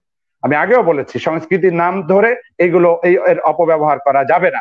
আরেকটি বিষয় আমি বলতে চাই যে আপনার মুনাফা করেন, ব্যবসা বাণিজ্যের অনেক দিক রয়েছে, কিন্তু আপনি মুনাফা করতে গিয়ে পুরো মানবতার কল্যাণের বিষয়টিকে যদি আপনি অস্বীকার করেন, এড়িয়ে যান, তা হবে না। অর্থাৎ আজকে মিডিয়া কর্মীদের আরেকটি কাজ করতে হবে যে মুনাফার চেয়ে মানবতার কল্যাণকামিতাকে বেশি গুরুত্ব দিতে হবে, দেশের স্বাধীনতা সার্বভৌমত্বকে বেশি গুরুত্ব দিতে হবে, সংবিধানকে বেশি গুরুত্ব দিতে হবে, যাতে করে সামগ্রিকভাবে পুরো দেশ, জাতি, গোষ্ঠী, মানবতা মুক্তি পায়, মানবতার কল্যাণ হয়। অর্থাৎ মুনাফা যদি আমার কিছু একটু ছাড়ও দিতে হয়, কিছু কিছু জায়গায় আমাকে একটু ত্যাগ স্বীকারও করতে হয়, তারপরেও মুনাফা মুখ্য উদ্দেশ্য না হয়ে মানবতার কল্যাণ। আমরা আজকে সবাই মারা যাব, কেউই বেঁচে থাকবো না। আপনি কোটি কোটি টাকার মালিক হলেও আপনি কিছুই করতে পারবেন না। আমরা দেখেছি সেটা ওয়ারেন বাফেট, স্টিভ জবস এর মৃত্যুকালীন সেই বাণী আপনারা অনেকেই হয়তো শুনেছেন, দেখেছেন যে কিভাবে আক্ষেপ করেছে, যদি আমি বুঝতাম যে আমার এই হাজার হাজার কোটি ডলার আমাকে কিছুই করতে দিবে না, তাহলে আমি এত পাগল হতাম না, আরো বেশি মানবতার কল্যাণে এগিয়ে যেতাম, সৃষ্টিকর্তার ডাকে আরো বেশি সাড়া দিতাম। আমি সেই স্টিভ জবস এর কথাটি সমস্ত মিডিয়া কর্মীকে জানাতে চাই, আমি বুঝাতে চাই যে আপনারাও স্টিভ জবস এর এখান থেকে শিক্ষা নেন, যাতে করে আপনারা মুনাফা কেন্দ্রিক জীবন না করে মানবতার কল্যাণ করেন। যে ধর্মের, যে বর্ণের, যে ভাষার, যে চিন্তারই হন না কেন, সবাই যেন আমরা এই মানবাধিকারের বিষয়টির দিকে খেয়াল করি। আরেকটি বিষয় আমি বলতে চাই, সেটা হচ্ছে যে বিকল্প মিডিয়া, সোশ্যাল মিডিয়া, বিকল্প মিডিয়ার যে বিষয়টি, আজকে আমি আনন্দিত, আজকে শেখ আহমদুল্লাহ আমাদের মাঝে এসেছিলেন, তিনি কিভাবে আমাদের সমাজে আজকে বক্তব্য ছড়িয়ে দিচ্ছেন। বিকল্প মিডিয়া, কারণ তাকে প্রথম মেইন স্ট্রিম মিডিয়া তাকে ডাকেনি, আজকে ডাকছে কখন? যখন তিনি প্রতিষ্ঠিত হয়েছেন। অর্থাৎ আজকে আমাদের এই আলোচনার মাধ্যমে আমি মডারেটর এবং অন্য যারাই শুনছেন তাদের প্রত্যেককে অনুরোধ জানাবো, আপনারা বিকল্প মিডিয়া দাঁড় করাবেন। কারণ হচ্ছে মেইন স্ট্রিম মিডিয়া যদি আপনার কথা না শোনে, আপনি তাকে বাধ্য করতে পারবেন না, কিন্তু আপনার দায়িত্ব এড়াতে পারবেন না। কুল্লুকুম রাইন ওয়া কুল্লুকুম মাসউলুন আন রাইয়াতিহি, প্রত্যেকেই আমরা দায়িত্বশীল, ইসলাম আমাকে এভাবে দায়িত্ব দিয়েছে। অর্থাৎ আমরা আমাদের প্রত্যেকের দায়িত্ব পালনের জন্য বিকল্প মিডিয়া প্রতিষ্ঠা করব, ইউটিউব চ্যানেল করব, ফেসবুক পেজ আমরা ওপেন করব, এবং নানাভাবে আমরা চেষ্টা করব যাতে করে বিকল্প মিডিয়ার মাধ্যমে সত্য বিষয়গুলো উপস্থাপন করা যায়, সঠিক বিষয়টি উপস্থাপন করা যায়, এবং তাতে মেইন স্ট্রিম মিডিয়া আমাদের পাশে যদি দাঁড়াতে এখন নাও দাঁড়ায়, একটা পর্যায়ে এসে তারা বাধ্য হবে। এখনই তারা অনেকটা নত হয়ে যাচ্ছে, তারা দেখতে পাচ্ছে যে ইউটিউব চ্যানেল অথবা ফেসবুকের মাধ্যমে যে কোনো বিষয় মুহূর্তেই বেরিয়ে যাচ্ছে আসল ঘটনা। অর্থাৎ তারা কিন্তু তাদের সাজানো অনেক বক্তব্য এখন আর দিতে পারছে না। আগে যেটা অনেকটাই আমরা বাধ্য ছিলাম একমুখী, অর্থাৎ কোনোভাবেই তাদের থেকে বের হওয়ার কোনো উপায় ছিল না। তো যাই হোক, আমি অত্যন্ত আনন্দিত, অত্যন্ত কৃতজ্ঞতার সাথে আপনাদের সকলকে ধন্যবাদ জানাচ্ছি যে এত চমৎকার একটি আয়োজনে আমাকে সুযোগ করে দিয়েছেন। আমার মতো একজন নালায়েক নাখান্দা বান্দাকে, একজন অযোগ্য ব্যক্তিকে যে আপনারা ডেকেছেন, আমি আনন্দিত, আমি কৃতজ্ঞ। বিশেষ করে কৃতজ্ঞতা জানাচ্ছি ইলিয়াস কাঞ্চনকে, যিনি একটা বড় ধরনের কাজের মধ্যে জড়িত থেকে আজকে তিনি এই সঠিক মূল্যবোধের বিষয়গুলোর ব্যাপারে উপলব্ধি এসেছে বলেই আজকে তিনি আমাদের মাঝে উপস্থিত হয়েছেন। আমি আপনাদের থেকেও শুনবো, আপনার থেকে শুনবো। তারপরে রুহুল আমিন স্যার শুরুতেই বলেছেন, আমাদের ওমর ফারুক স্যার চমৎকার ভাবে দুটো বিষয় হাইলাইট করেছেন, আইন এবং তাকওয়া, দুটো সমন্বয় করতে হবে। আইন করলেই হবে না, তাকওয়ারও প্রয়োজন। যাই হোক, আমি আর সময় নিচ্ছি না, আমি আবারও আপনাদের সবার প্রতি কৃতজ্ঞতা এবং আন্তরিক ধন্যবাদ, দর্শকদের প্রতি কৃতজ্ঞতা, এবং যেই সংগঠন ওয়ার্ল্ড মুসলিম হেরিটেজের আয়োজনে, রিসার্চ সেন্টারের আয়োজনে যেই উদ্যোগ হয়েছে, সকলকে আমার আন্তরিক ধন্যবাদ এবং কৃতজ্ঞতা জানিয়ে আমার আলোচনা শেষ করছি। কোনো ভুল হলে মাপ চাই, ক্ষমা চাই। আপনারা সবাই দোয়া করবেন আমাদের দেশ যেন ধর্ষণ থেকে মুক্তি পায়, আমাদের নারীরা যেন মুক্তি পায়, আমাদের মা বোন তারা যেন তাদের অধিকার নিয়ে এবার দেশে বাঁচতে পারে। সবার মানবাধিকার চাই। দেশ ভালো থাকুক, বিশ্ব শান্তিময় হোক। ধন্যবাদ। জি, অত্যন্ত ধন্যবাদ এবং কৃতজ্ঞতা জানাচ্ছি আমাদের আজকের অনুষ্ঠানের অন্যতম অতিথি মোহাম্মদ শহীদুল হক। অত্যন্ত চমৎকার এবং বেশ গুরুত্বপূর্ণ কয়েকটি ইস্যু উনি অ্যাড্রেস করেছেন। আমরা আশা করি যে যারা আজকে আমাদের অনুষ্ঠান দেখছেন অথবা পরবর্তীতে দেখবেন, যারা সমাজ নিয়ে চিন্তা করেন এবং বিশেষ করে যারা যুব সমাজ, ওনারা এই আলোচনা থেকে অবশ্যই একটা নতুন চিন্তার খোরাক পাবেন, গবেষণার বিষয় পাবেন, এবং আমরা আশা করছি এভাবে হয়তো সুন্দর একটি সমাজ, সুন্দর একটি পৃথিবী আমরা সামনের দিনে দেখতে পাবো, যেটা আশা এবং প্রত্যয় উনি সর্বশেষ ব্যক্ত করলেন। সম্মানিত সুধী মণ্ডলী, আমরা আমাদের অনুষ্ঠানের শেষ পর্যায়ে চলে এসেছি। এ পর্যায়ে আমরা প্রধান অতিথির বক্তব্য শুনবো।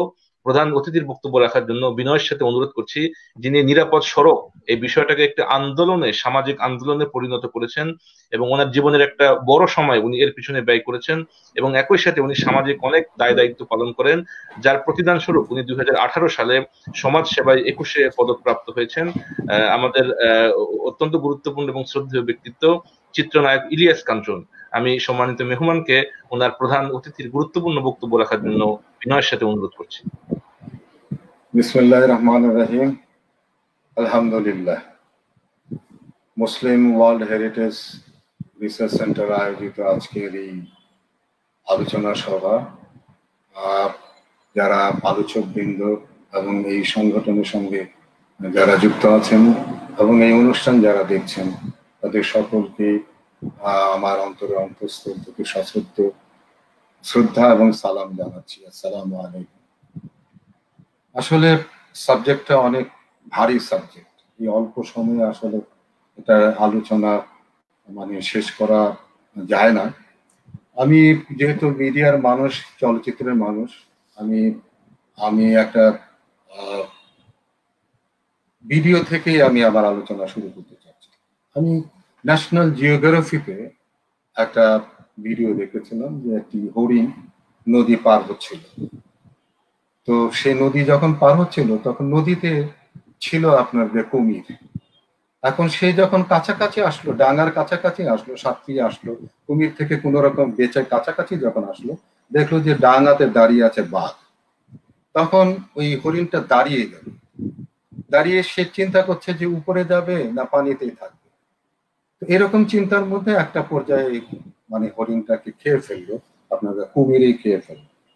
তো এখন যুব সমাজ কিন্তু এখন এই অবস্থার মধ্যে কিন্তু আছে, কারণ তার যে পরিবেশ আমরা যেটা দিয়েছি সেটা কিন্তু তারা ডাঙাতেও বাস করতে পারছে না, পানিতেও বাস করতে পারছে না। এই যে আমাদের বিজ্ঞ আলোচকরা যে সমস্ত কথাগুলো এখানে বলেছেন, যে মিডিয়াকে নিয়ন্ত্রণ করা, মিডিয়াকে এখন মিডিয়া তো হলো গিয়া আর শুধু দেশীয় মিডিয়া না, গ্লোবাল মিডিয়াও কিন্তু এখন ঘরে পৌঁছে গেছে। তো আপনার নিজের দেশের মিডিয়াকে আপনি নিয়ন্ত্রণ করলেন, কিন্তু গ্লোবাল মিডিয়াকে আপনি কিভাবে নিয়ন্ত্রণ করবেন, এটি একটা বিষয়। আর এই যে টেকনোলজি, এই যে ইন্টারনেট, এই টেকনোলজি কিন্তু এর ভয়াবহতা, এর খারাপ দিকগুলো কিন্তু চিন্তা করা হয় না। এগুলো না করেই কিন্তু এগুলো মানুষের কাছে পৌঁছে দেওয়া হয়েছে। যেমন একটি শিশুর কাছে যদি একটা আপনার রিভলভার, গুলি ভর্তি রিভলভার দিলে যে সর্বনাশ হয়, ঠিক তেমনি কিন্তু আপনার ইন্টারনেট বলেন, গ্লোবাল কানেকশন বলেন, এই সমস্ত জিনিসগুলো কিন্তু আজকে আমাদের যুব সমাজের কাছে কিন্তু এভাবেই কিন্তু ধরা দিয়েছে। তারপরে যে শিক্ষা, যেটা শিক্ষা প্রথমে শিশু, আমি বলবো যে আমাদের যুবক তো হয় পরে দিয়ে, প্রথমে তো শিশু। সে শিশুর শিক্ষাটাকে আমরা আসলে ঠিক মতো কিন্তু আমরা দিতে পারছি। আমার তো মনে হয় যে আমাদের বাবা যারা হন, বাবাদেরকে তো আগে শিক্ষা দেওয়া দরকার। বাবা হতে হলে তার কি দায়িত্ব, তার কি কর্তব্য, কিভাবে সন্তানকে মানুষ করতে হবে, সেটি তো আমরা আসলে শিখে নিই। যুবকদের তো পরের ব্যাপার। আমি যে বাবা হলাম, আমার যে দায়িত্ব কর্তব্য সেটাই তো আমি পালন করলাম, সেই শিক্ষা তো আমি দিলাম না আসলে। তো সেই শিক্ষা আমি না দিয়ে আমি আমার সন্তানকে আমি যেভাবে বড় করলাম, এবং বিশেষ করে আমি আপনাকে বলি যে আমাদের সন্তানরা কিভাবে বড় হয়। একটি উদাহরণ আমি দিতে চাই। সেটি হলো যে আমার সন্তানটি যখন মায়ের পেটে থাকে, তখন আমি যখন ডাক্তারের কাছে যাই, তখন ডাক্তার জানে যে এটা নর্মাল ডেলিভারি হতে পারে, কিন্তু তারপরও সেই দুর্নীতিগ্রস্ত ডাক্তার তার লাভের জন্য বলা হয় সিজারিয়ান করতে হবে। আমার সন্তানটি কিন্তু এই সিজারিয়ানের এই যে মানে না করার জন্য, না করলেও চলতো, কিন্তু সেইখানে কিন্তু এই দুর্নীতি দিয়ে আমার সন্তানকে পৃথিবীতে আলোর মধ্যে দিল। তারপর যখন আমি একে বড় করলাম, একটু বড় করলাম, স্কুলে যখন আমি প্রথমে দিতে যাচ্ছি, তখনই কিন্তু আমার এই সন্তানটিকে প্রথমেই কিন্তু একটা চাঁদা দিয়ে তাকে ভর্তি করতে হচ্ছে। তো যা দুর্নীতি দিয়ে যে সন্তানের জন্ম, দুর্নীতি দিয়ে শিক্ষা শুরু, সেই যুবক কি করে আপনি বলেন যে সেই যুবক সত্যিকারের যুবক হবে, মানবিক হবে? এটা কি করে আমরা আশা করি? তাহলে কি সমাজ, আমরা আমাদের বাবা মা, আমাদের সমাজ, আমাদের শিক্ষা প্রতিষ্ঠানগুলো, আমরা প্রকৃত অর্থে আমাদের সন্তানদেরকে আমরা সেভাবে মানুষ করছি না। আমরা মানুষ করছি না, অথচ আমরা চাইছি যে তারা যেন ভালো মানুষ হয়। আমরা মানে টক ফল লাগাচ্ছি, অথচ আমরা মিষ্টি ফলের আশা করছি। এটা তো হতে পারে না। তো তাহলে সমাজ যারা পরিচালনা করছেন, তাহলে তাদের সেখানে দায় দায়িত্ব যেটি আছে, সেই দায় দায়িত্বগুলো দেখছেন, তারপরে সেগুলো ঠিক করছেন। তো সেই সমাজের কারা আমাদের রাষ্ট্রকে পরিচালনা করছে? রাজনীতিবিদরা। সেই রাজনীতিবিদদের চরিত্রগত দিক বলেন, মানসিকতা বলেন, সেগুলো কি প্রপারলি আছে, যেখান থেকে আমার সন্তান শিখতে পারবে, জানতে পারবে, বুঝতে পারবে? আমি নিরাপদ সড়কের একটা মানববন্ধনে জগন্নাথ বিশ্ববিদ্যালয়ে সেখানে গিয়েছিলাম। তো আমি সেখানে ভিসিকে আমি অনুরোধ করেছিলাম যে আপনারা যেভাবে একটা রাজনৈতিক দলের একটি ছাত্র যে সুযোগ সুবিধা ভোগ করে, একটি ভালো কাজ করে, এরকম একটি সন্তানকে কি আপনারা সেই সুযোগ সুবিধাটা দেন? যে একটি সন্তান মানুষের উপকার করে, তার জন্য কি কোনো মার্ক আপনাদের জন্য আছে? তাকে কি কিছু কোনো বিশেষ কোনো মানে সুযোগ সুবিধা দেন? চাকরির ক্ষেত্রে, ভর্তির ক্ষেত্রে আপনারা কি দেন? দেন না। কি কিসে দেন? তা আপনারা যে রাজনীতি করে, রাজনীতির সঙ্গে, নষ্ট রাজনীতির সঙ্গে যারা যুক্ত আছে, তারাই সুযোগ সুবিধাগুলো পাচ্ছে। তাহলে আমার সন্তানটা কিভাবে, কোত্থেকে শিক্ষাটা গ্রহণ করে সে ভালো একজন যুবক হবে?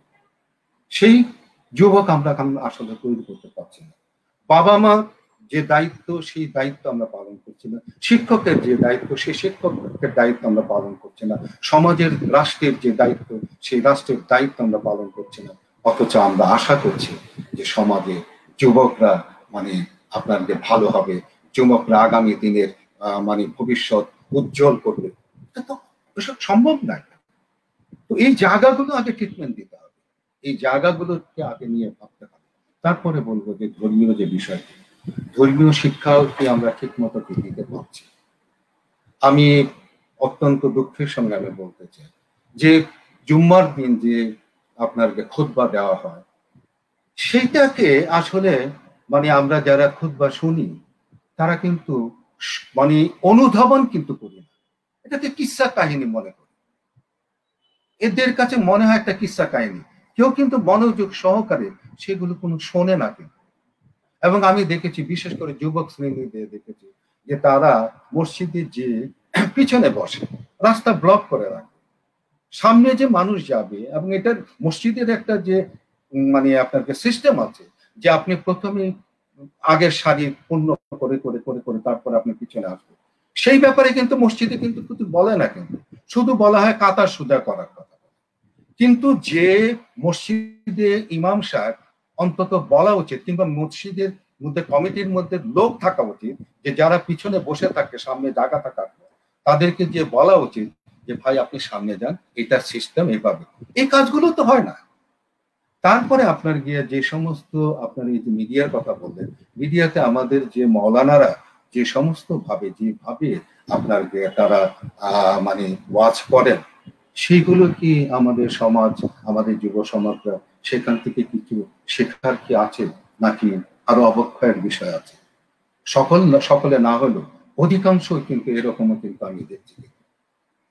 এই যে বিষয়গুলো, এইগুলো আসলে অ্যাড্রেস করার জন্য এখানেও কিন্তু রাষ্ট্রের দায়িত্ব আছে, যে কে কি বলবে, কে কি ধরনের বলবে, সেগুলো একটা নিয়ন্ত্রণের কিন্তু বিষয় কিন্তু থাকতে হবে। সেই নিয়ন্ত্রণের বিষয় কিন্তু আমাদের নাই। যার যা মন চাচ্ছে, যে যা চাচ্ছে তাই কিন্তু করছে। তারপরে আমি বলবো যে জিনিসটা হলো যে আমি কথা ছোট করছি, কারণ এগুলো নিয়ে অনেক মানে আলোচনা করা যায়। আরেকটা জিনিস হলো অর্থনীতি। আমার ভাই ফারুক সাহেব অর্থনীতিবিদ, সেই জন্য আমি কথাটা বলছি। আমি তো অর্থনীতিকে বুঝি, আমার আল্লাহ আমাকে অর্থনীতি যেটা বুঝিয়েছে, যে আমি কিভাবে ইনকাম করব সেটা একটা বিষয়, এবং কিভাবে খরচ করব সেটাও কিন্তু একটা বিষয়। কিন্তু আমরা, আমাদের বাবা মা, আমাদের স্কুল, আমাদের সমাজ সেই শিক্ষা কি দিচ্ছে না। রাষ্ট্র নিজেই তো দৌড়াচ্ছে শুধু অর্থনীতি, যে কোনো ভাবে যে কোনো প্রকারে কামাতে হবে, রোজগার করতে হবে। তো এইভাবে যদি একটা সমাজকে আপনি চালিত করেন, সেখানে যুবকরা ভালো হবে কি দিচ্ছি আমরা তাদের, কি চিন্তা চেতনা তাদেরকে দিচ্ছি। এবং আমি খারাপ কাজ থেকে আমি বিরত থাকবো কেন? আমি ইলিয়াস কাঞ্চন, আমি কিন্তু আমাকে বিরত করে, আমাকে কিন্তু খারাপ থেকে বিরত করে আমার আখেরাত।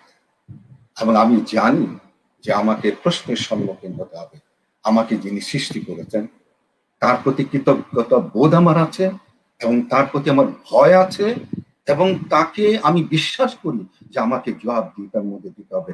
আমি সর্বক্ষণ আমি একটা ভয়ের মধ্যে থাকি, যার জন্য আমি খারাপ থেকে বেঁচে থাকার আমি চেষ্টা করি।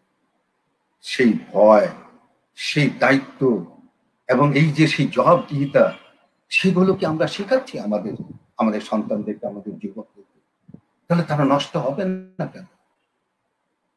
এই সমস্ত কিছু বিষয়গুলো আসলে আমাদের সমাজপতিদেরকে, আমাদের রাষ্ট্র প্রধানদেরকে, আমাদের শিক্ষকদেরকে, আমাদের মা বাবাদেরকে, এবং আমাদের ধর্মীয় গুরু যারা আছেন তাদেরকে সকলকে কিন্তু উপলব্ধির বিষয় আছে। কিন্তু আজকে শিক্ষকরা ধর্ষণ করছে, মাদ্রাসা শিক্ষকরা ধর্ষণ করছে, অথচ আমি আমার যুবককে আমি কিভাবে আমি তাকে নৈতিকতা শেখাবো? এবং এই যে এই জিনিসগুলো হচ্ছে, সেগুলোর জন্য যে বিচারের যে ব্যবস্থা, সেই দুনিয়ার বিচার, আখেরাতের বিচার তো পরের ব্যাপার, সে তো উপলব্ধিই নাই তার মধ্যে। দুনিয়ার বিচারটাও যেটা আছে সেটাও যদি প্রপারলি যদি করা যেত, তাহলেও কিন্তু কিছুটা রেহাই আমরা পেতাম। তো যাই হোক, আমার কথা শোনার জন্য আমি যখন কথা বলি একটু মানে করার কথা বলে ফেলি, তো আমাকে মাফ করবেন আপনারা, কারণ আমার উপলব্ধি থেকে আমি আসলে কথা, আমি যা ফিল করি, আমি যা রিয়ালাইজ করি, আমি সেটাই বলি। কারণ আমি আমার চোখের সামনে সবসময় আমার সৃষ্টিকর্তা আমার থাকে, আমি সেখানে কোনো কম্প্রোমাইজ আমি করতে চাই না। আপনারা আমাকে ক্ষমা করবেন, বাস এইটুকু।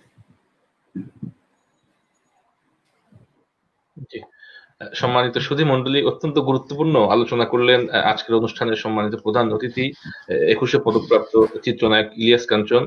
ওনার কথা থেকে, বক্তব্য থেকে অনেকগুলো বিষয় উঠে এসেছে। আমরা আশা করি যারা সমাজ নিয়ে ভাবেন, যারা সমাজ চিন্তক, যারা সমাজ বিজ্ঞানী, এবং বিশেষ করে যারা যুব সমাজ, অবশ্যই ওনার আলোচনা থেকে চিন্তার খোরাক পাবেন, এবং অবশ্যই গবেষণার অনেক বিষয় এখান থেকে উঠে আসবে। সম্মানিত সুধী মণ্ডলী, আমরা অনুষ্ঠানের একদম শেষ পর্যায়ে চলে এসেছি।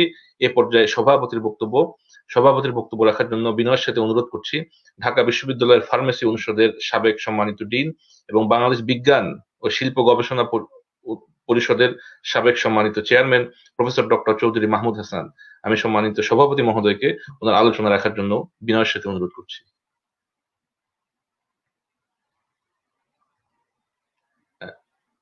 সাউন্ডটা অফ আছে স্যার। আসসালামু আলাইকুম ওয়া রাহমাতুল্লাহি ওয়া বারাকাতুহু। ওয়ালাইকুম আসসালাম। আমি সবাইকে সালাম দিচ্ছি যারা আজকে অতিথি হিসাবে উপস্থিত রয়েছে, যারা এই প্রোগ্রাম শুনছে। আমি আয়োজককে ধন্যবাদ জানাচ্ছি একটা অত্যন্ত রিলিভেন্ট টপিকের উপর আজকে আলোচনার ব্যবস্থা করার জন্য। এবং সবচেয়ে ভালো লাগছে অনেকগুলি খুব পরিচিত মুখ যাদের সঙ্গে অনেকগুলো প্রোগ্রাম করার সুযোগ হয়েছে। আমাদের ভাই ইলিয়াস কাঞ্চন, তার সাথে অনেকগুলো প্রোগ্রাম আমি করেছি। আমাদের ইফতেখার আহমদের সাথে আমি প্রোগ্রাম করিনি, কিন্তু একসাথে ছিলাম। আমার বাবাও যেহেতু বিচারক ছিলেন সুপ্রিম কোর্টের, সেই সুবাদে।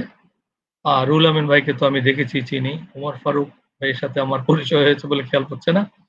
আর আজকে নতুন মুখ পেলাম শহীদুল হক, অত্যন্ত ভালো বক্তব্য রেখেছে। আসলে আমি শেষের বক্তব্য রাখছি ইলিয়াস কাঞ্চন ভাই বলছো নাকি, আমি শ্রদ্ধা করি। তার এটা একটা অসাধারণ ফিনিশিং দিয়েছে। যে কথাটা আমাদের শহীদুল হক বলেছে, আমি তুমি করে বলছি, তার অনেক জুনিয়র আমার। আর তারপরে শাইখ আব্দুল্লাহ অত্যন্ত ভালো বলেছে। মানে এত শুধু রুহুল আমিন ভাইয়ের কথাটা আমি শুনতে পারিনি, কারণ আমি আসলে একটু মিস করেছি। আমার কমিউনিকেশন প্রবলেম হয়েছে। আমাকে আগে বলতো তাহলে আমি থাকতাম। আমি দীর্ঘ প্রোগ্রাম শুনেছি আপনাদের, সবার বক্তব্য, যারা সামনে রুহুল আমিন ভাই ছাড়া সবার বক্তব্য শুনেছি, কিন্তু আমাকে মিস করেছি। স্টার্টিং আমি থাকতে পারিনি, আমার খেয়াল ছিল না প্রোগ্রাম শুরু হয়। এইটা আসলে কমপ্লেক্স যে কথাটা আমাদের সবাই বললো, বিশেষ করে ইলিয়াস কাঞ্চন সাহেব বললো, যেটা যে আসলে জিনিসটা কমপ্লেক্স। এবং আমাদের শহীদুল হক যে কথাগুলো বলে সবগুলোর সাথে আমি একমত। তার প্রত্যেকটা কথার সঙ্গে একমত।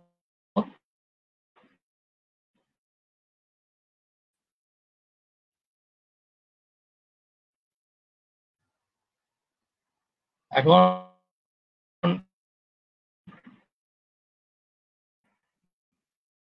এটা একটা যুব স্বামী যে নৈতিকতার কথাটা বলছি, সে নৈতিকতার মানদণ্ড থেকে আসলে আবার ধর্মনিরপেক্ষ মেলা সেটাকে বাদ দিয়ে দিই,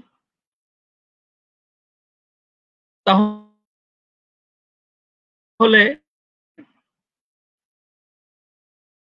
আমরা বিশ্বের বহু দেশের মধ্যে আমরা ভালো নৈতিক পথ দেখতে পারবো। আমাদের দেশ থেকে অনেক ভালো, যেগুলি মুসলিম কান্ট্রি নয়। এটাকে আমাকে একেবারে স্পষ্ট করে বলতে হবে। যেহেতু আপনারা অনেকে বিদেশে গিয়েছেন, আমি অনেক পৃথিবীর 38টা দেশে যাওয়ার সুযোগ হয়েছে আমার। আমি জাপানকে যদি আপনার মডেল হিসেবে বলি, জাপান এক্সেলেন্ট কান্ট্রি।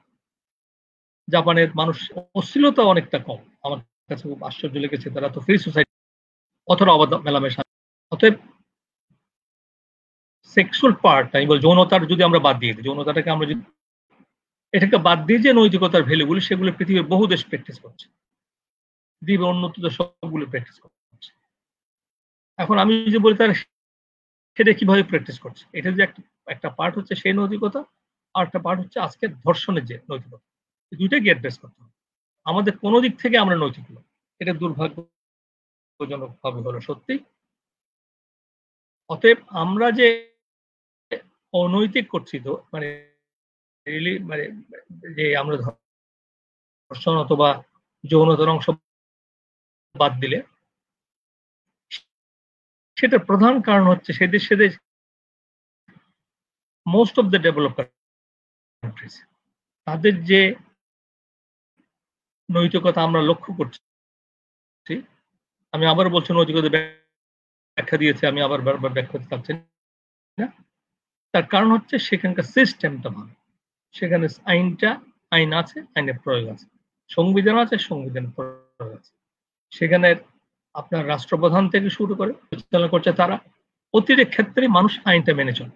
রাষ্ট্রপ্রধান যখন মান চলে, রাজনৈতিকবিদরা যখন আইন মেনে চলে, সাধারণ লোক আইন মেনে চলে। সেখানে সেই জন্যই তাদের মধ্যে একটা সিস্টেম ডেভেলপ করেছে। আপনি যদি ইউরোপে যান, অত সহজে আপনি অনৈতিক কাজ করতে পারবেন না, ফাঁকি দিতে পারবেন না, আপনি ট্যাক্স ফাঁকি দিতে পারবেন না, আপনি আইন ফাঁকি দিতে পারবেন না।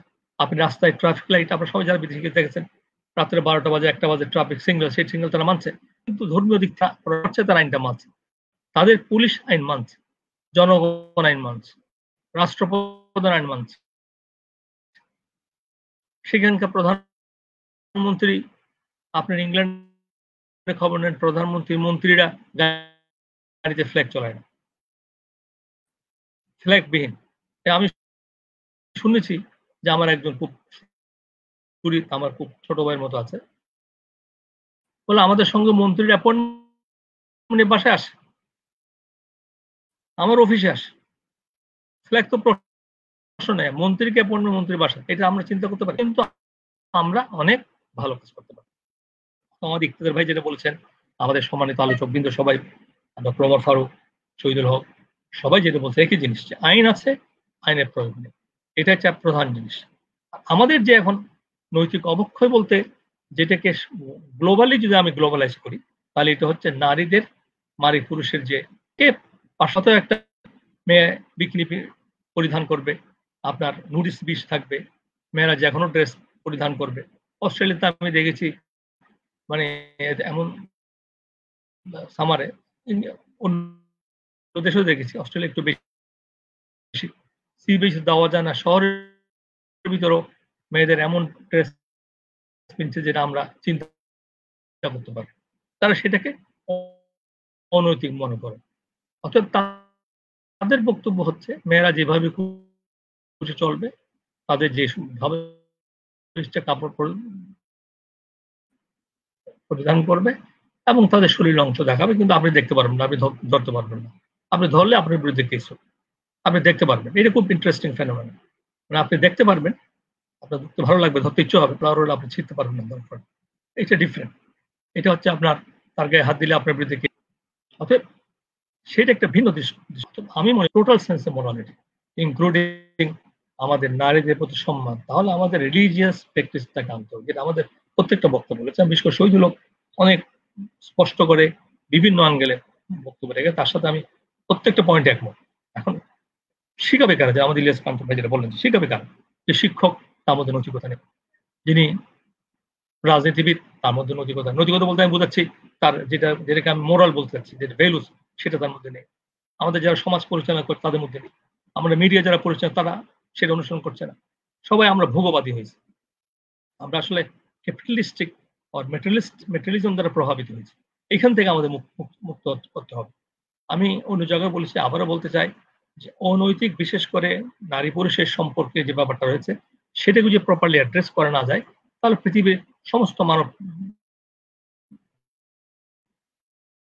গোষ্ঠী কিন্তু ধ্বংস হয়ে যাবে, কারণ সেখানে ফ্যামিলি সিস্টেমটা ভেঙে যাবে। আমি মনে করি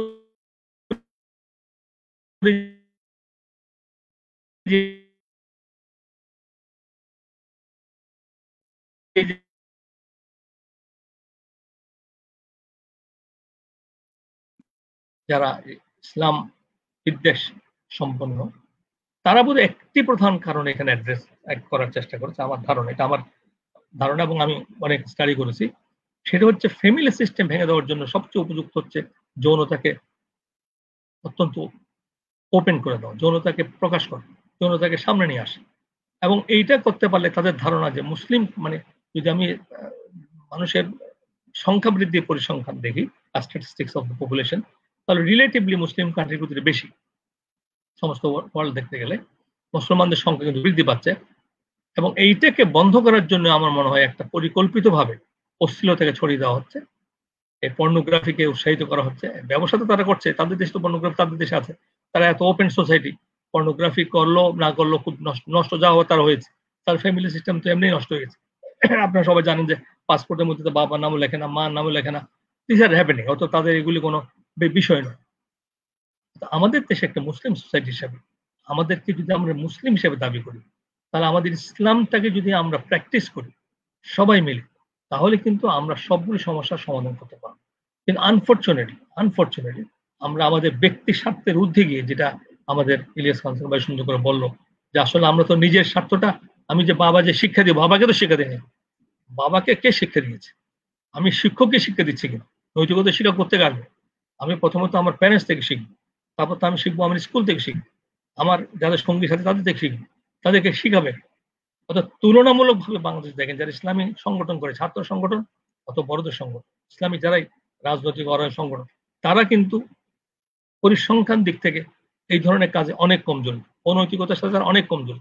মাদ্রাসা শিক্ষক যেমন আমার ইলিয়াস কাঞ্চন সাহেব বলেছে আছে, কিন্তু আপনি কম্পেয়ার করেন বাংলা কতগুলো মাদ্রাসা আছে, কতগুলো মাদ্রাসার ছাত্র রিলেটিভলি আপনি পরিসংখ্যান অনেক কম, সেই তুলনায় কিন্তু আমাদের সেকুলার অনেক বেশি। তাতে বোঝা যাচ্ছে যে সমস্ত প্রতিষ্ঠান ধর্মকে গ্রহণ করেছে, শিক্ষা প্রতিষ্ঠান ধর্মীয় নীতিকে গ্রহণ করেছে, নীতিমালা অনুসরণ করে, এবং যে সমস্ত ছাত্র সংগঠন ধর্মকে তাদের অবলম্বন হিসেবে গ্রহণ করেছে। যে সমস্ত রাজনৈতিক সংগঠন এবং অরাজনৈতিক সংগঠনও যদি ধর্মীয় দৃষ্টিকোণ থেকে করে, তাদের মধ্যে কিন্তু এই ধরনের ধর্ষণের জিনিসগুলো অনেক কম। এগুলি আমরা মিডিয়াতে আমরা কিন্তু বলি না। অতএব আমি আবারও সেই দিকে বলতে চাই যে আমরা ওই যে একজন আমাদের একজন বক্তা বললেন যে এখন আপনি যে বেশি শাইখ আব্দুল্লাহ বলল যে নামাজ আমরা বেশি পড়তে গেলে, আমরা বেশি টুপি দিয়ে মসজিদে যাই, দাঁড়িয়ে রাখলে আমাদের বলা হবে যারা জঙ্গিবাদ, এরা মৌলবাদী হচ্ছে। তারা মানুষ তো মসজিদে যাবে না, মসজিদমুখী না করলে মানুষের মধ্যে শিক্ষা হবে না। এবং মসজিদের মধ্যে শিক্ষার যে কথা বললো, মানে আজকের পয়েন্টগুলি এত বেশি, প্রত্যেকটা পয়েন্ট যে আলোচনা করলো, প্রত্যেকটা আলোচনা আমি লক্ষ্য করলাম ইন ডেপথে স্টাডি করেছে এবং ভালো বলছে। এই প্রত্যেকটার উপরে আলোচনা হওয়া উচিত। আসলে আমি সভাপতি হিসেবে বলতে চাই এটা। অর্থাৎ মসজিদ কেন্দ্রিক পরিবর্তন হওয়া সম্ভব।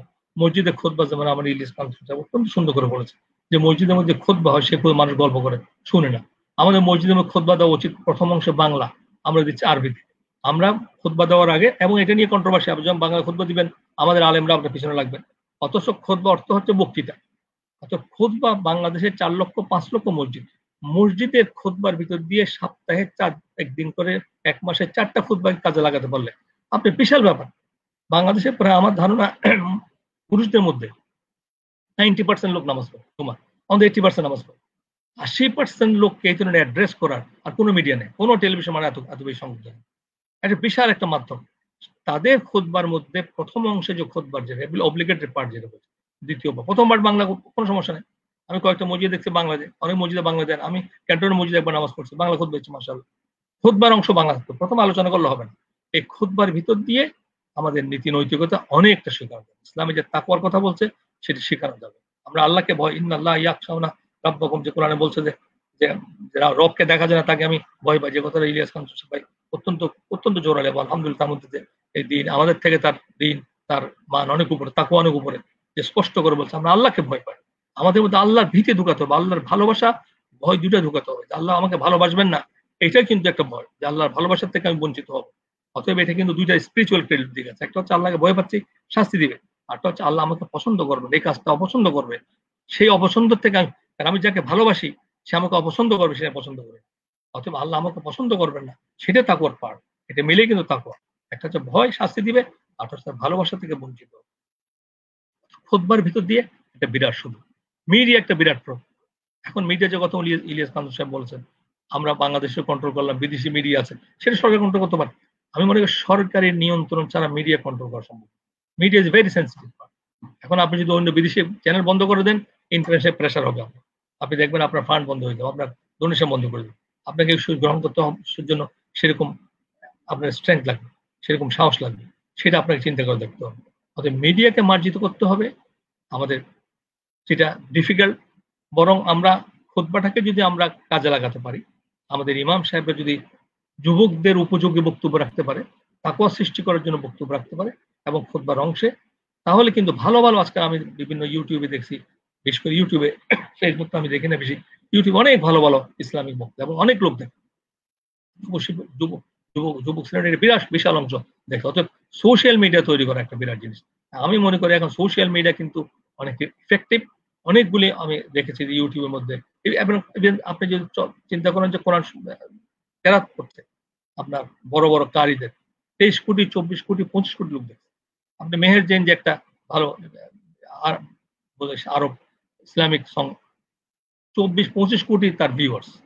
আপনি কোন সঙ্গীত টঙ্গীত নাটক টাটক দেখে যেগুলো সেগুলো ওগুলো এত বেশি লোক দেখেন। তার মানে বিশাল অংশ মানুষকে দেখছে। কেরাত বিশ্ব কোরআনের কেরাত একটা এত সুন্দর, কোটি কোটি লোক শুনছে।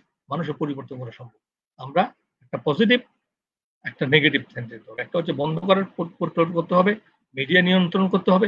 কঠিন কাজ সরকারের সহযোগিতা ছাড়া সম্ভব না। আমরা বিশ্ববিদ্যালয়ের কথা বলি, শহীদুল যেটা বললো, আই এপ্রিসিয়েট, এটা করা সম্ভব না। আমি যদি বলি যে 8টার পরে মিশতে পারবেন না, 7টার পরে ঢাকার সে সন্ধান ছিল, সান্তানটা উপরে উঠিয়ে দেওয়া হয়েছে।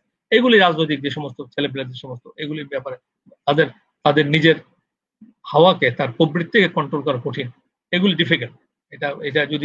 এটা এই ধরনের ভাইস চ্যান্সেলর থাকলে, সেই ধরনের সরকারের সাপোর্ট ছাড়া এটা ইম্পসিবল। আজ কালকে বন্ধ করতেন, কালকে আপনার ঘেরাও করা। আমি তো বিশ্ববিদ্যালয় শিক্ষকতা করেছি, ঢাকা বিশ্ববিদ্যালয় শিক্ষক, আমি জানি এটা।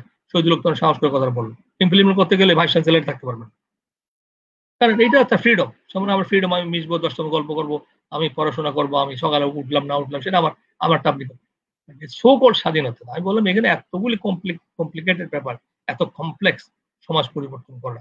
তো আমি যেটা মনে করি যেটা আমরা যেটা করা সম্ভব সেটা করি। একটা হচ্ছে সোশ্যাল মিডিয়াতে কথা বলছি, সোশ্যাল মিডিয়াতে প্রচুর মানুষ শুনে, আমরা ভালো ভালো বক্তব্য রাখি, একটা পজিটিভ বক্তব্য রাখি, অনেক লোক দেখবে, ইয়ং জেনারেশন দেখতে পছন্দ করে, যারা ইসলামিক ছাত্র সংগঠন জড়িত, ছাত্র সংগঠন হোক, বড়দের সংগঠন হোক, যারা রাজনীতি করে সেই সংগঠন রাজনীতি, কিন্তু ধর্মকে নিয়ে যারা সত্যির কাজ করে তাদেরকে প্যাট্রোনাইজ করা দরকার। তাতে হচ্ছে কি আপনার মৌলিকভাবে আপনি কাজ করতে পারেন। শিশু সংগঠন যারা আছে, যারা ইসলামিক মূল্যবোধ নিয়ে কাজ করে, তাদেরকে আমাদের সাপোর্ট করা দরকার। তাদের শিশুর ভিতরে ইসলামের একটা প্রচার হবে। এটাকে আপনি ভয় পান যে ওকে বললে মৌলবাদী বলবে আমাকে না, কিন্তু আল্লাহ, আপনি আল্লাহকে জবাবদিহি করতে হবে। আপনাকে আল্লাহকে ভয় পান, আপনি যে আল্লাহকে ভয় পান, আপনি সাহস করে বলেন যে ভালো কাজ করছে, তারা তো দর্শন করছে না, তারা ফাও খাচ্ছে না, তারা মানুষের অধিকার হরণ করছে না, আমাদের চোখে দেখতে পাচ্ছি। এই সত্য কথা আমরা বলতে পারছি না। সত্য কথা বলার তো আমরা বললেই বলছে আপনার মৌলবাদী হয়ে গেছে, আপনি এক্সট্রিমিস্ট। এগুলো তো ইসলাম ফোবিয়া সমস্ত ওয়ার্ল্ডে। এখন আপনার ফ্রান্সের প্রেসিডেন্ট কি বলছে? ইসলাম বলছে ইসলামিক নেই, সে ইসলামকে বলছে একটা থ্রেট, ইসলাম সেলফ। এগুলি আমি বলছি একটা সোশ্যাল মিডিয়া আমরা করি, এটার মধ্যে আমরা এখন হচ্ছে আমাদের ইলিয়াস কাঞ্চন ভাইকে আমি অনুরোধ করবো উনি একটা করুক, আরো বেশি প্রচার করুক। ওনার কথা অনেক শুনবে, অনেক মানুষ পরিবর্তন হবে আলহামদুলিল্লাহ ওনার ভিতর দিয়ে। আর আমাদের শহীদুল হক অত্যন্ত চমৎকার, ওমর ফারুক অত্যন্ত ভালো বলেছে, রুহুল আমিন বই তো ভালো বক্তা, যদিও আজকে বক্তব্য শুনিনি। আর একটা হচ্ছে খুতবার ভিতরে আমরা পরিবর্তন চেষ্টা করি। খুতবাটা কিন্তু ইম্পর্টেন্ট। খুতবার ভিতর দিয়ে আমরা বহু যুব শ্রেণীকে আমরা পরিবর্তন করতে পারবো ইনশাআল্লাহ। আমরা একটা ভালো কাজ, ভালো কথা বলছি। আমরা শুধু আখিরাতে কথা বললে হবে, দুনিয়াতে কিভাবে করে আমাদেরকে বুঝতে হবে, দুনিয়ার ভিতর দিয়ে আখিরাত অর্জন করতে হবে। এটা কিন্তু অনেকে ভুল করে। আখিরাত তো না দুনিয়ার কাজ করলাম আর রিসার্চ করলাম, বসে থাকলাম, আমি শুধু সারাদিন কোরআন শরীফ পড়বো, এটা তো আখিরাত আল্লাহ রাসূল বলেন না। সে মানে I have to achieve it. আমি যে আপনি সূরা ওয়াল আসরে দেখেন, ওয়াল আসরি ইন্নাল ইনসানা আমি আমার নিজে ব্যাখ্যায় বলছি, সময়ের কসমের জন্য বলা হয়েছে। পৃথিবীর এক সেকেন্ডের একটা ভালো কাজ আখিরাতে অনন্ত, এটা বিলিয়ন্স অফ টাইম আপনাকে এটা ইনক্রিজ করে দেওয়া। পৃথিবীর এক সেকেন্ডের একটা ভালো কাজ পৃথিবীতে বিলিয়ন্স ট্রিলিয়ন্স সময়কে আপনাকে এটাকে রিওয়ার্ড দেওয়া হবে। আর একটা খারাপ কাজ সেভাবে কোটি কোটি বছর পর্যন্ত আমি শাস্তি পাবো। অত সময়টা কত গুরুত্বপূর্ণ, এটা কত সাইন্টিফিক, আপনি কত সাইন্টিফিক কত। ওয়াল আসর ইন্নাল ইনসানা লাফি খুসর, প্রত্যেকটা মানুষ সময় পছন্দ, প্রত্যেক ক্ষতিগ্রস্ত। কি করবে? ওয়াল আসর ইন্নাল ইনসানা লাফি খুসর ইল্লাল্লাযিনা আমানু ওয়া আমিলুস সালিহাতি ওয়া তাওয়াসাউ বিল হক ওয়া তাওয়াসাউ বিস সাবর। দেখেন কত ফান্ডামেন্টাল কথা। এই কথাগুলো যদি আপনি উপস্থাপন করেন, মানুষকে প্লেস করেন, আপনি যুবক শ্রেণী অবশ্যই গ্রহণ করেন। মানুষের ভিতরে একটা আদর্শবাদ, মানুষ কিন্তু ভালো হইতে চায়। আজকে যেন ইলিয়াস কাঞ্চন ভাই আমার কাছে ভালো লাগছে, তার বক্তব্য আমি শুনেছি, আজকে যে বক্তব্য রেখেছে আমি তাকে খুশি করতে বলছি না, তার বক্তব্য শুনে আমার মধ্যে মনে হচ্ছে ইমান বৃদ্ধি পেয়েছে। এই যে সাহসিকতা, আমি আল্লাহকে ভয় পাই, আল্লাহকে জবাবদিহি হচ্ছে একটা কথা, যে আমি আল্লাহকে জবাবদিহি করতে, আমাদের রাষ্ট্রপ্রধান থেকে শুরু করে আমাদের যারা আইন শৃঙ্খলা চলাচ্ছে যারা, তারা সবাইকে যদি আল্লাহকে জবাবদিহি করবে, আমি দুনিয়া যাই করলাম স্কেপ করতে পারবো, মৃত্যু হবে, মৃত্যু কেউ স্কেপ করতে পারবে না। এবং জবাবদিহি করবে এই বিশ্বাস যদি আপনার থাকে, তাহলে আপনার যদি বিশ্বাস থাকে, that must be reflected in work. Demonstration of faith না হলে কোনো ডেমনস্ট্রেশন ইসলাম এটা গ্রহণযোগ্য না। আমি শুধু ইসলাম গ্রহণ করলাম, আমি নামাজ পড়লাম, ওই যে বলে নামাজ পড়লে মিথ্যা কথা বলছি, নামাজ পড়ে সুদ খাচ্ছি, নামাজ পড়লে ঘুষ খাচ্ছি, নামাজ পড়ে আবার দাঁড়িয়ে রেখে দেখতেছি অশ্লীল কাজ করতেছে, বোরকা বিয়ে দেখতেছি মেয়েরা আপনার যাই পার্কে বসে আছে। Meaning that they don't understand the meaning of taqwa. আর লেবাস তাকওয়া, কোরআন বলছে তাকওয়াটা লেবাস, তার লেবাসটা আমরা বলছি যে তাকওয়াটাই হচ্ছে তার বড় লেবাস। তার তাকওয়াটা তাকে সমস্ত করি, তাকওয়া আমার একটা ফান্ডামেন্টাল যে that will change his life or her life, সেটাকে ইমপ্রিগনেন্ট করতে হবে। কিন্তু কেমন করবেন? তাকওয়ার কথা বক্তৃতা দিলে হবে? আপনাকে তাকওয়াকে ডেমনস্ট্রেট করতে হবে, আমাকে তাকওয়ার কথা বলতে হবে, শিক্ষকদের এরকম এগিয়ে আসতে হবে। এইভাবে আস্তে আস্তে কিন্তু সমাজ পরিবর্তন হবে। অত ফ্রাস্ট্রেশন কোনো সুযোগ নেই, আল্লাহর ভরসা করতে হবে, মানুষকে আহ্বান করতে হবে। যেখানে যেটা শুধু করি, আজকে যেমন একটা প্রোগ্রাম করছে, এরকম অন্যান্য অনেক প্রতিষ্ঠান প্রোগ্রাম করছে। আর সবশেষে আবার বলছি, যারা ইসলামের জন্য কাজ করছে, আপনি যদি জানেন যে এই প্রতিষ্ঠান, এই শিশু প্রতিষ্ঠান, বড়দের প্রতিষ্ঠান, যারাই হোক, একটা সমাজ প্রতিষ্ঠান ইসলামকে বেস করে তারা কাজ করছে, উই শুড এনকারেজ দেন। তারা অন্য ধর্ম যদি হয়, তাহলে যে ভালো কাজ করে, উই শুড এনকারেজ দেন। তাহলে কিন্তু ভালো কাজের চর্চা হবে। ইন্ডিভিজুয়াল আপনি কত লোককে চেঞ্জ করবেন, এটা পসিবল না। রাষ্ট্রকে এগিয়ে আসতে হবে, ব্যক্তিকে এগিয়ে আসতে হবে। আমরা যারা ফিল করে সমাজ পরিবর্তন, সোশ্যাল মিডিয়াকে আমাদের কাজে লাগাতে হবে। এই সমস্ত আজকে সংগঠন যারা প্রোগ্রাম করছে, এই ধরনের সংগঠনে এগিয়ে আসতে হবে। Time will come, things will be change. মানুষের মধ্যে আসলে পরিবর্তন হবে ইনশাআল্লাহ। এই যুব শ্রেণীর এক সময় পরিবর্তিত হবে, এই যুবক শ্রেণী একদিন বাবা মা হবে এবং যুব শ্রেণী ফ্যামিলি নিবে এবং তারাই সমাজ পরিবর্তন করতে পারবে। আমি আবারও আজকে যারা অনুষ্ঠানে উপস্থিত ছিল, অত্যন্ত ভালো বক্তব্য রেখেছে, একটা খুব ভালো অনুষ্ঠান আজকে আমি উপস্থিত হতে বলে আমার কাছে মনে হয়েছে। আমি সবাইকে ধন্যবাদ জানিয়ে আর উদ্যোক্তাকে ধন্যবাদ জানিয়ে আমার বক্তব্য শেষ করছি। ওয়া আখিরু দাওয়ানা আলহামদুলিল্লাহি রাব্বিল আলামিন। আসসালামু আলাইকুম ওয়া রাহমাতুল্লাহি ওয়া বারাকাতুহু। সম্মানিত সুধী মণ্ডলী, আমরা এতক্ষণ যাবৎ আমাদের সম্মানিত সভাপতি মহোদয়ের গুরুত্বপূর্ণ আলোচনা শুনছিলাম। আমরা প্রথমে যে কথাটি বলেছি যে হয়তো আজকে যে গুরুত্বপূর্ণ বিষয়গুলো উঠে এসেছে, অনেকগুলা গবেষণার বিষয় উঠে এসেছে। আমাদের যারা সমাজ নিয়ে চিন্তা করেন, রাষ্ট্র নিয়ে চিন্তা করেন, তারা এই বিষয়গুলো আরো চিন্তা করবেন, আরো গবেষণা করবেন এবং আমরা আশা করি এবং ছোট ছোট বিষয় থেকে, ছোট ছোট ইনিশিয়েটিভ থেকে একদিন হয়তো আমরা সমাজ পরিবর্তন করতে পারবো এবং আগামী দিনে হয়তো আমরা একটা সুন্দর সমাজ, সুন্দর দেশ, সুন্দর পৃথিবী দেখে যেতে পারবো।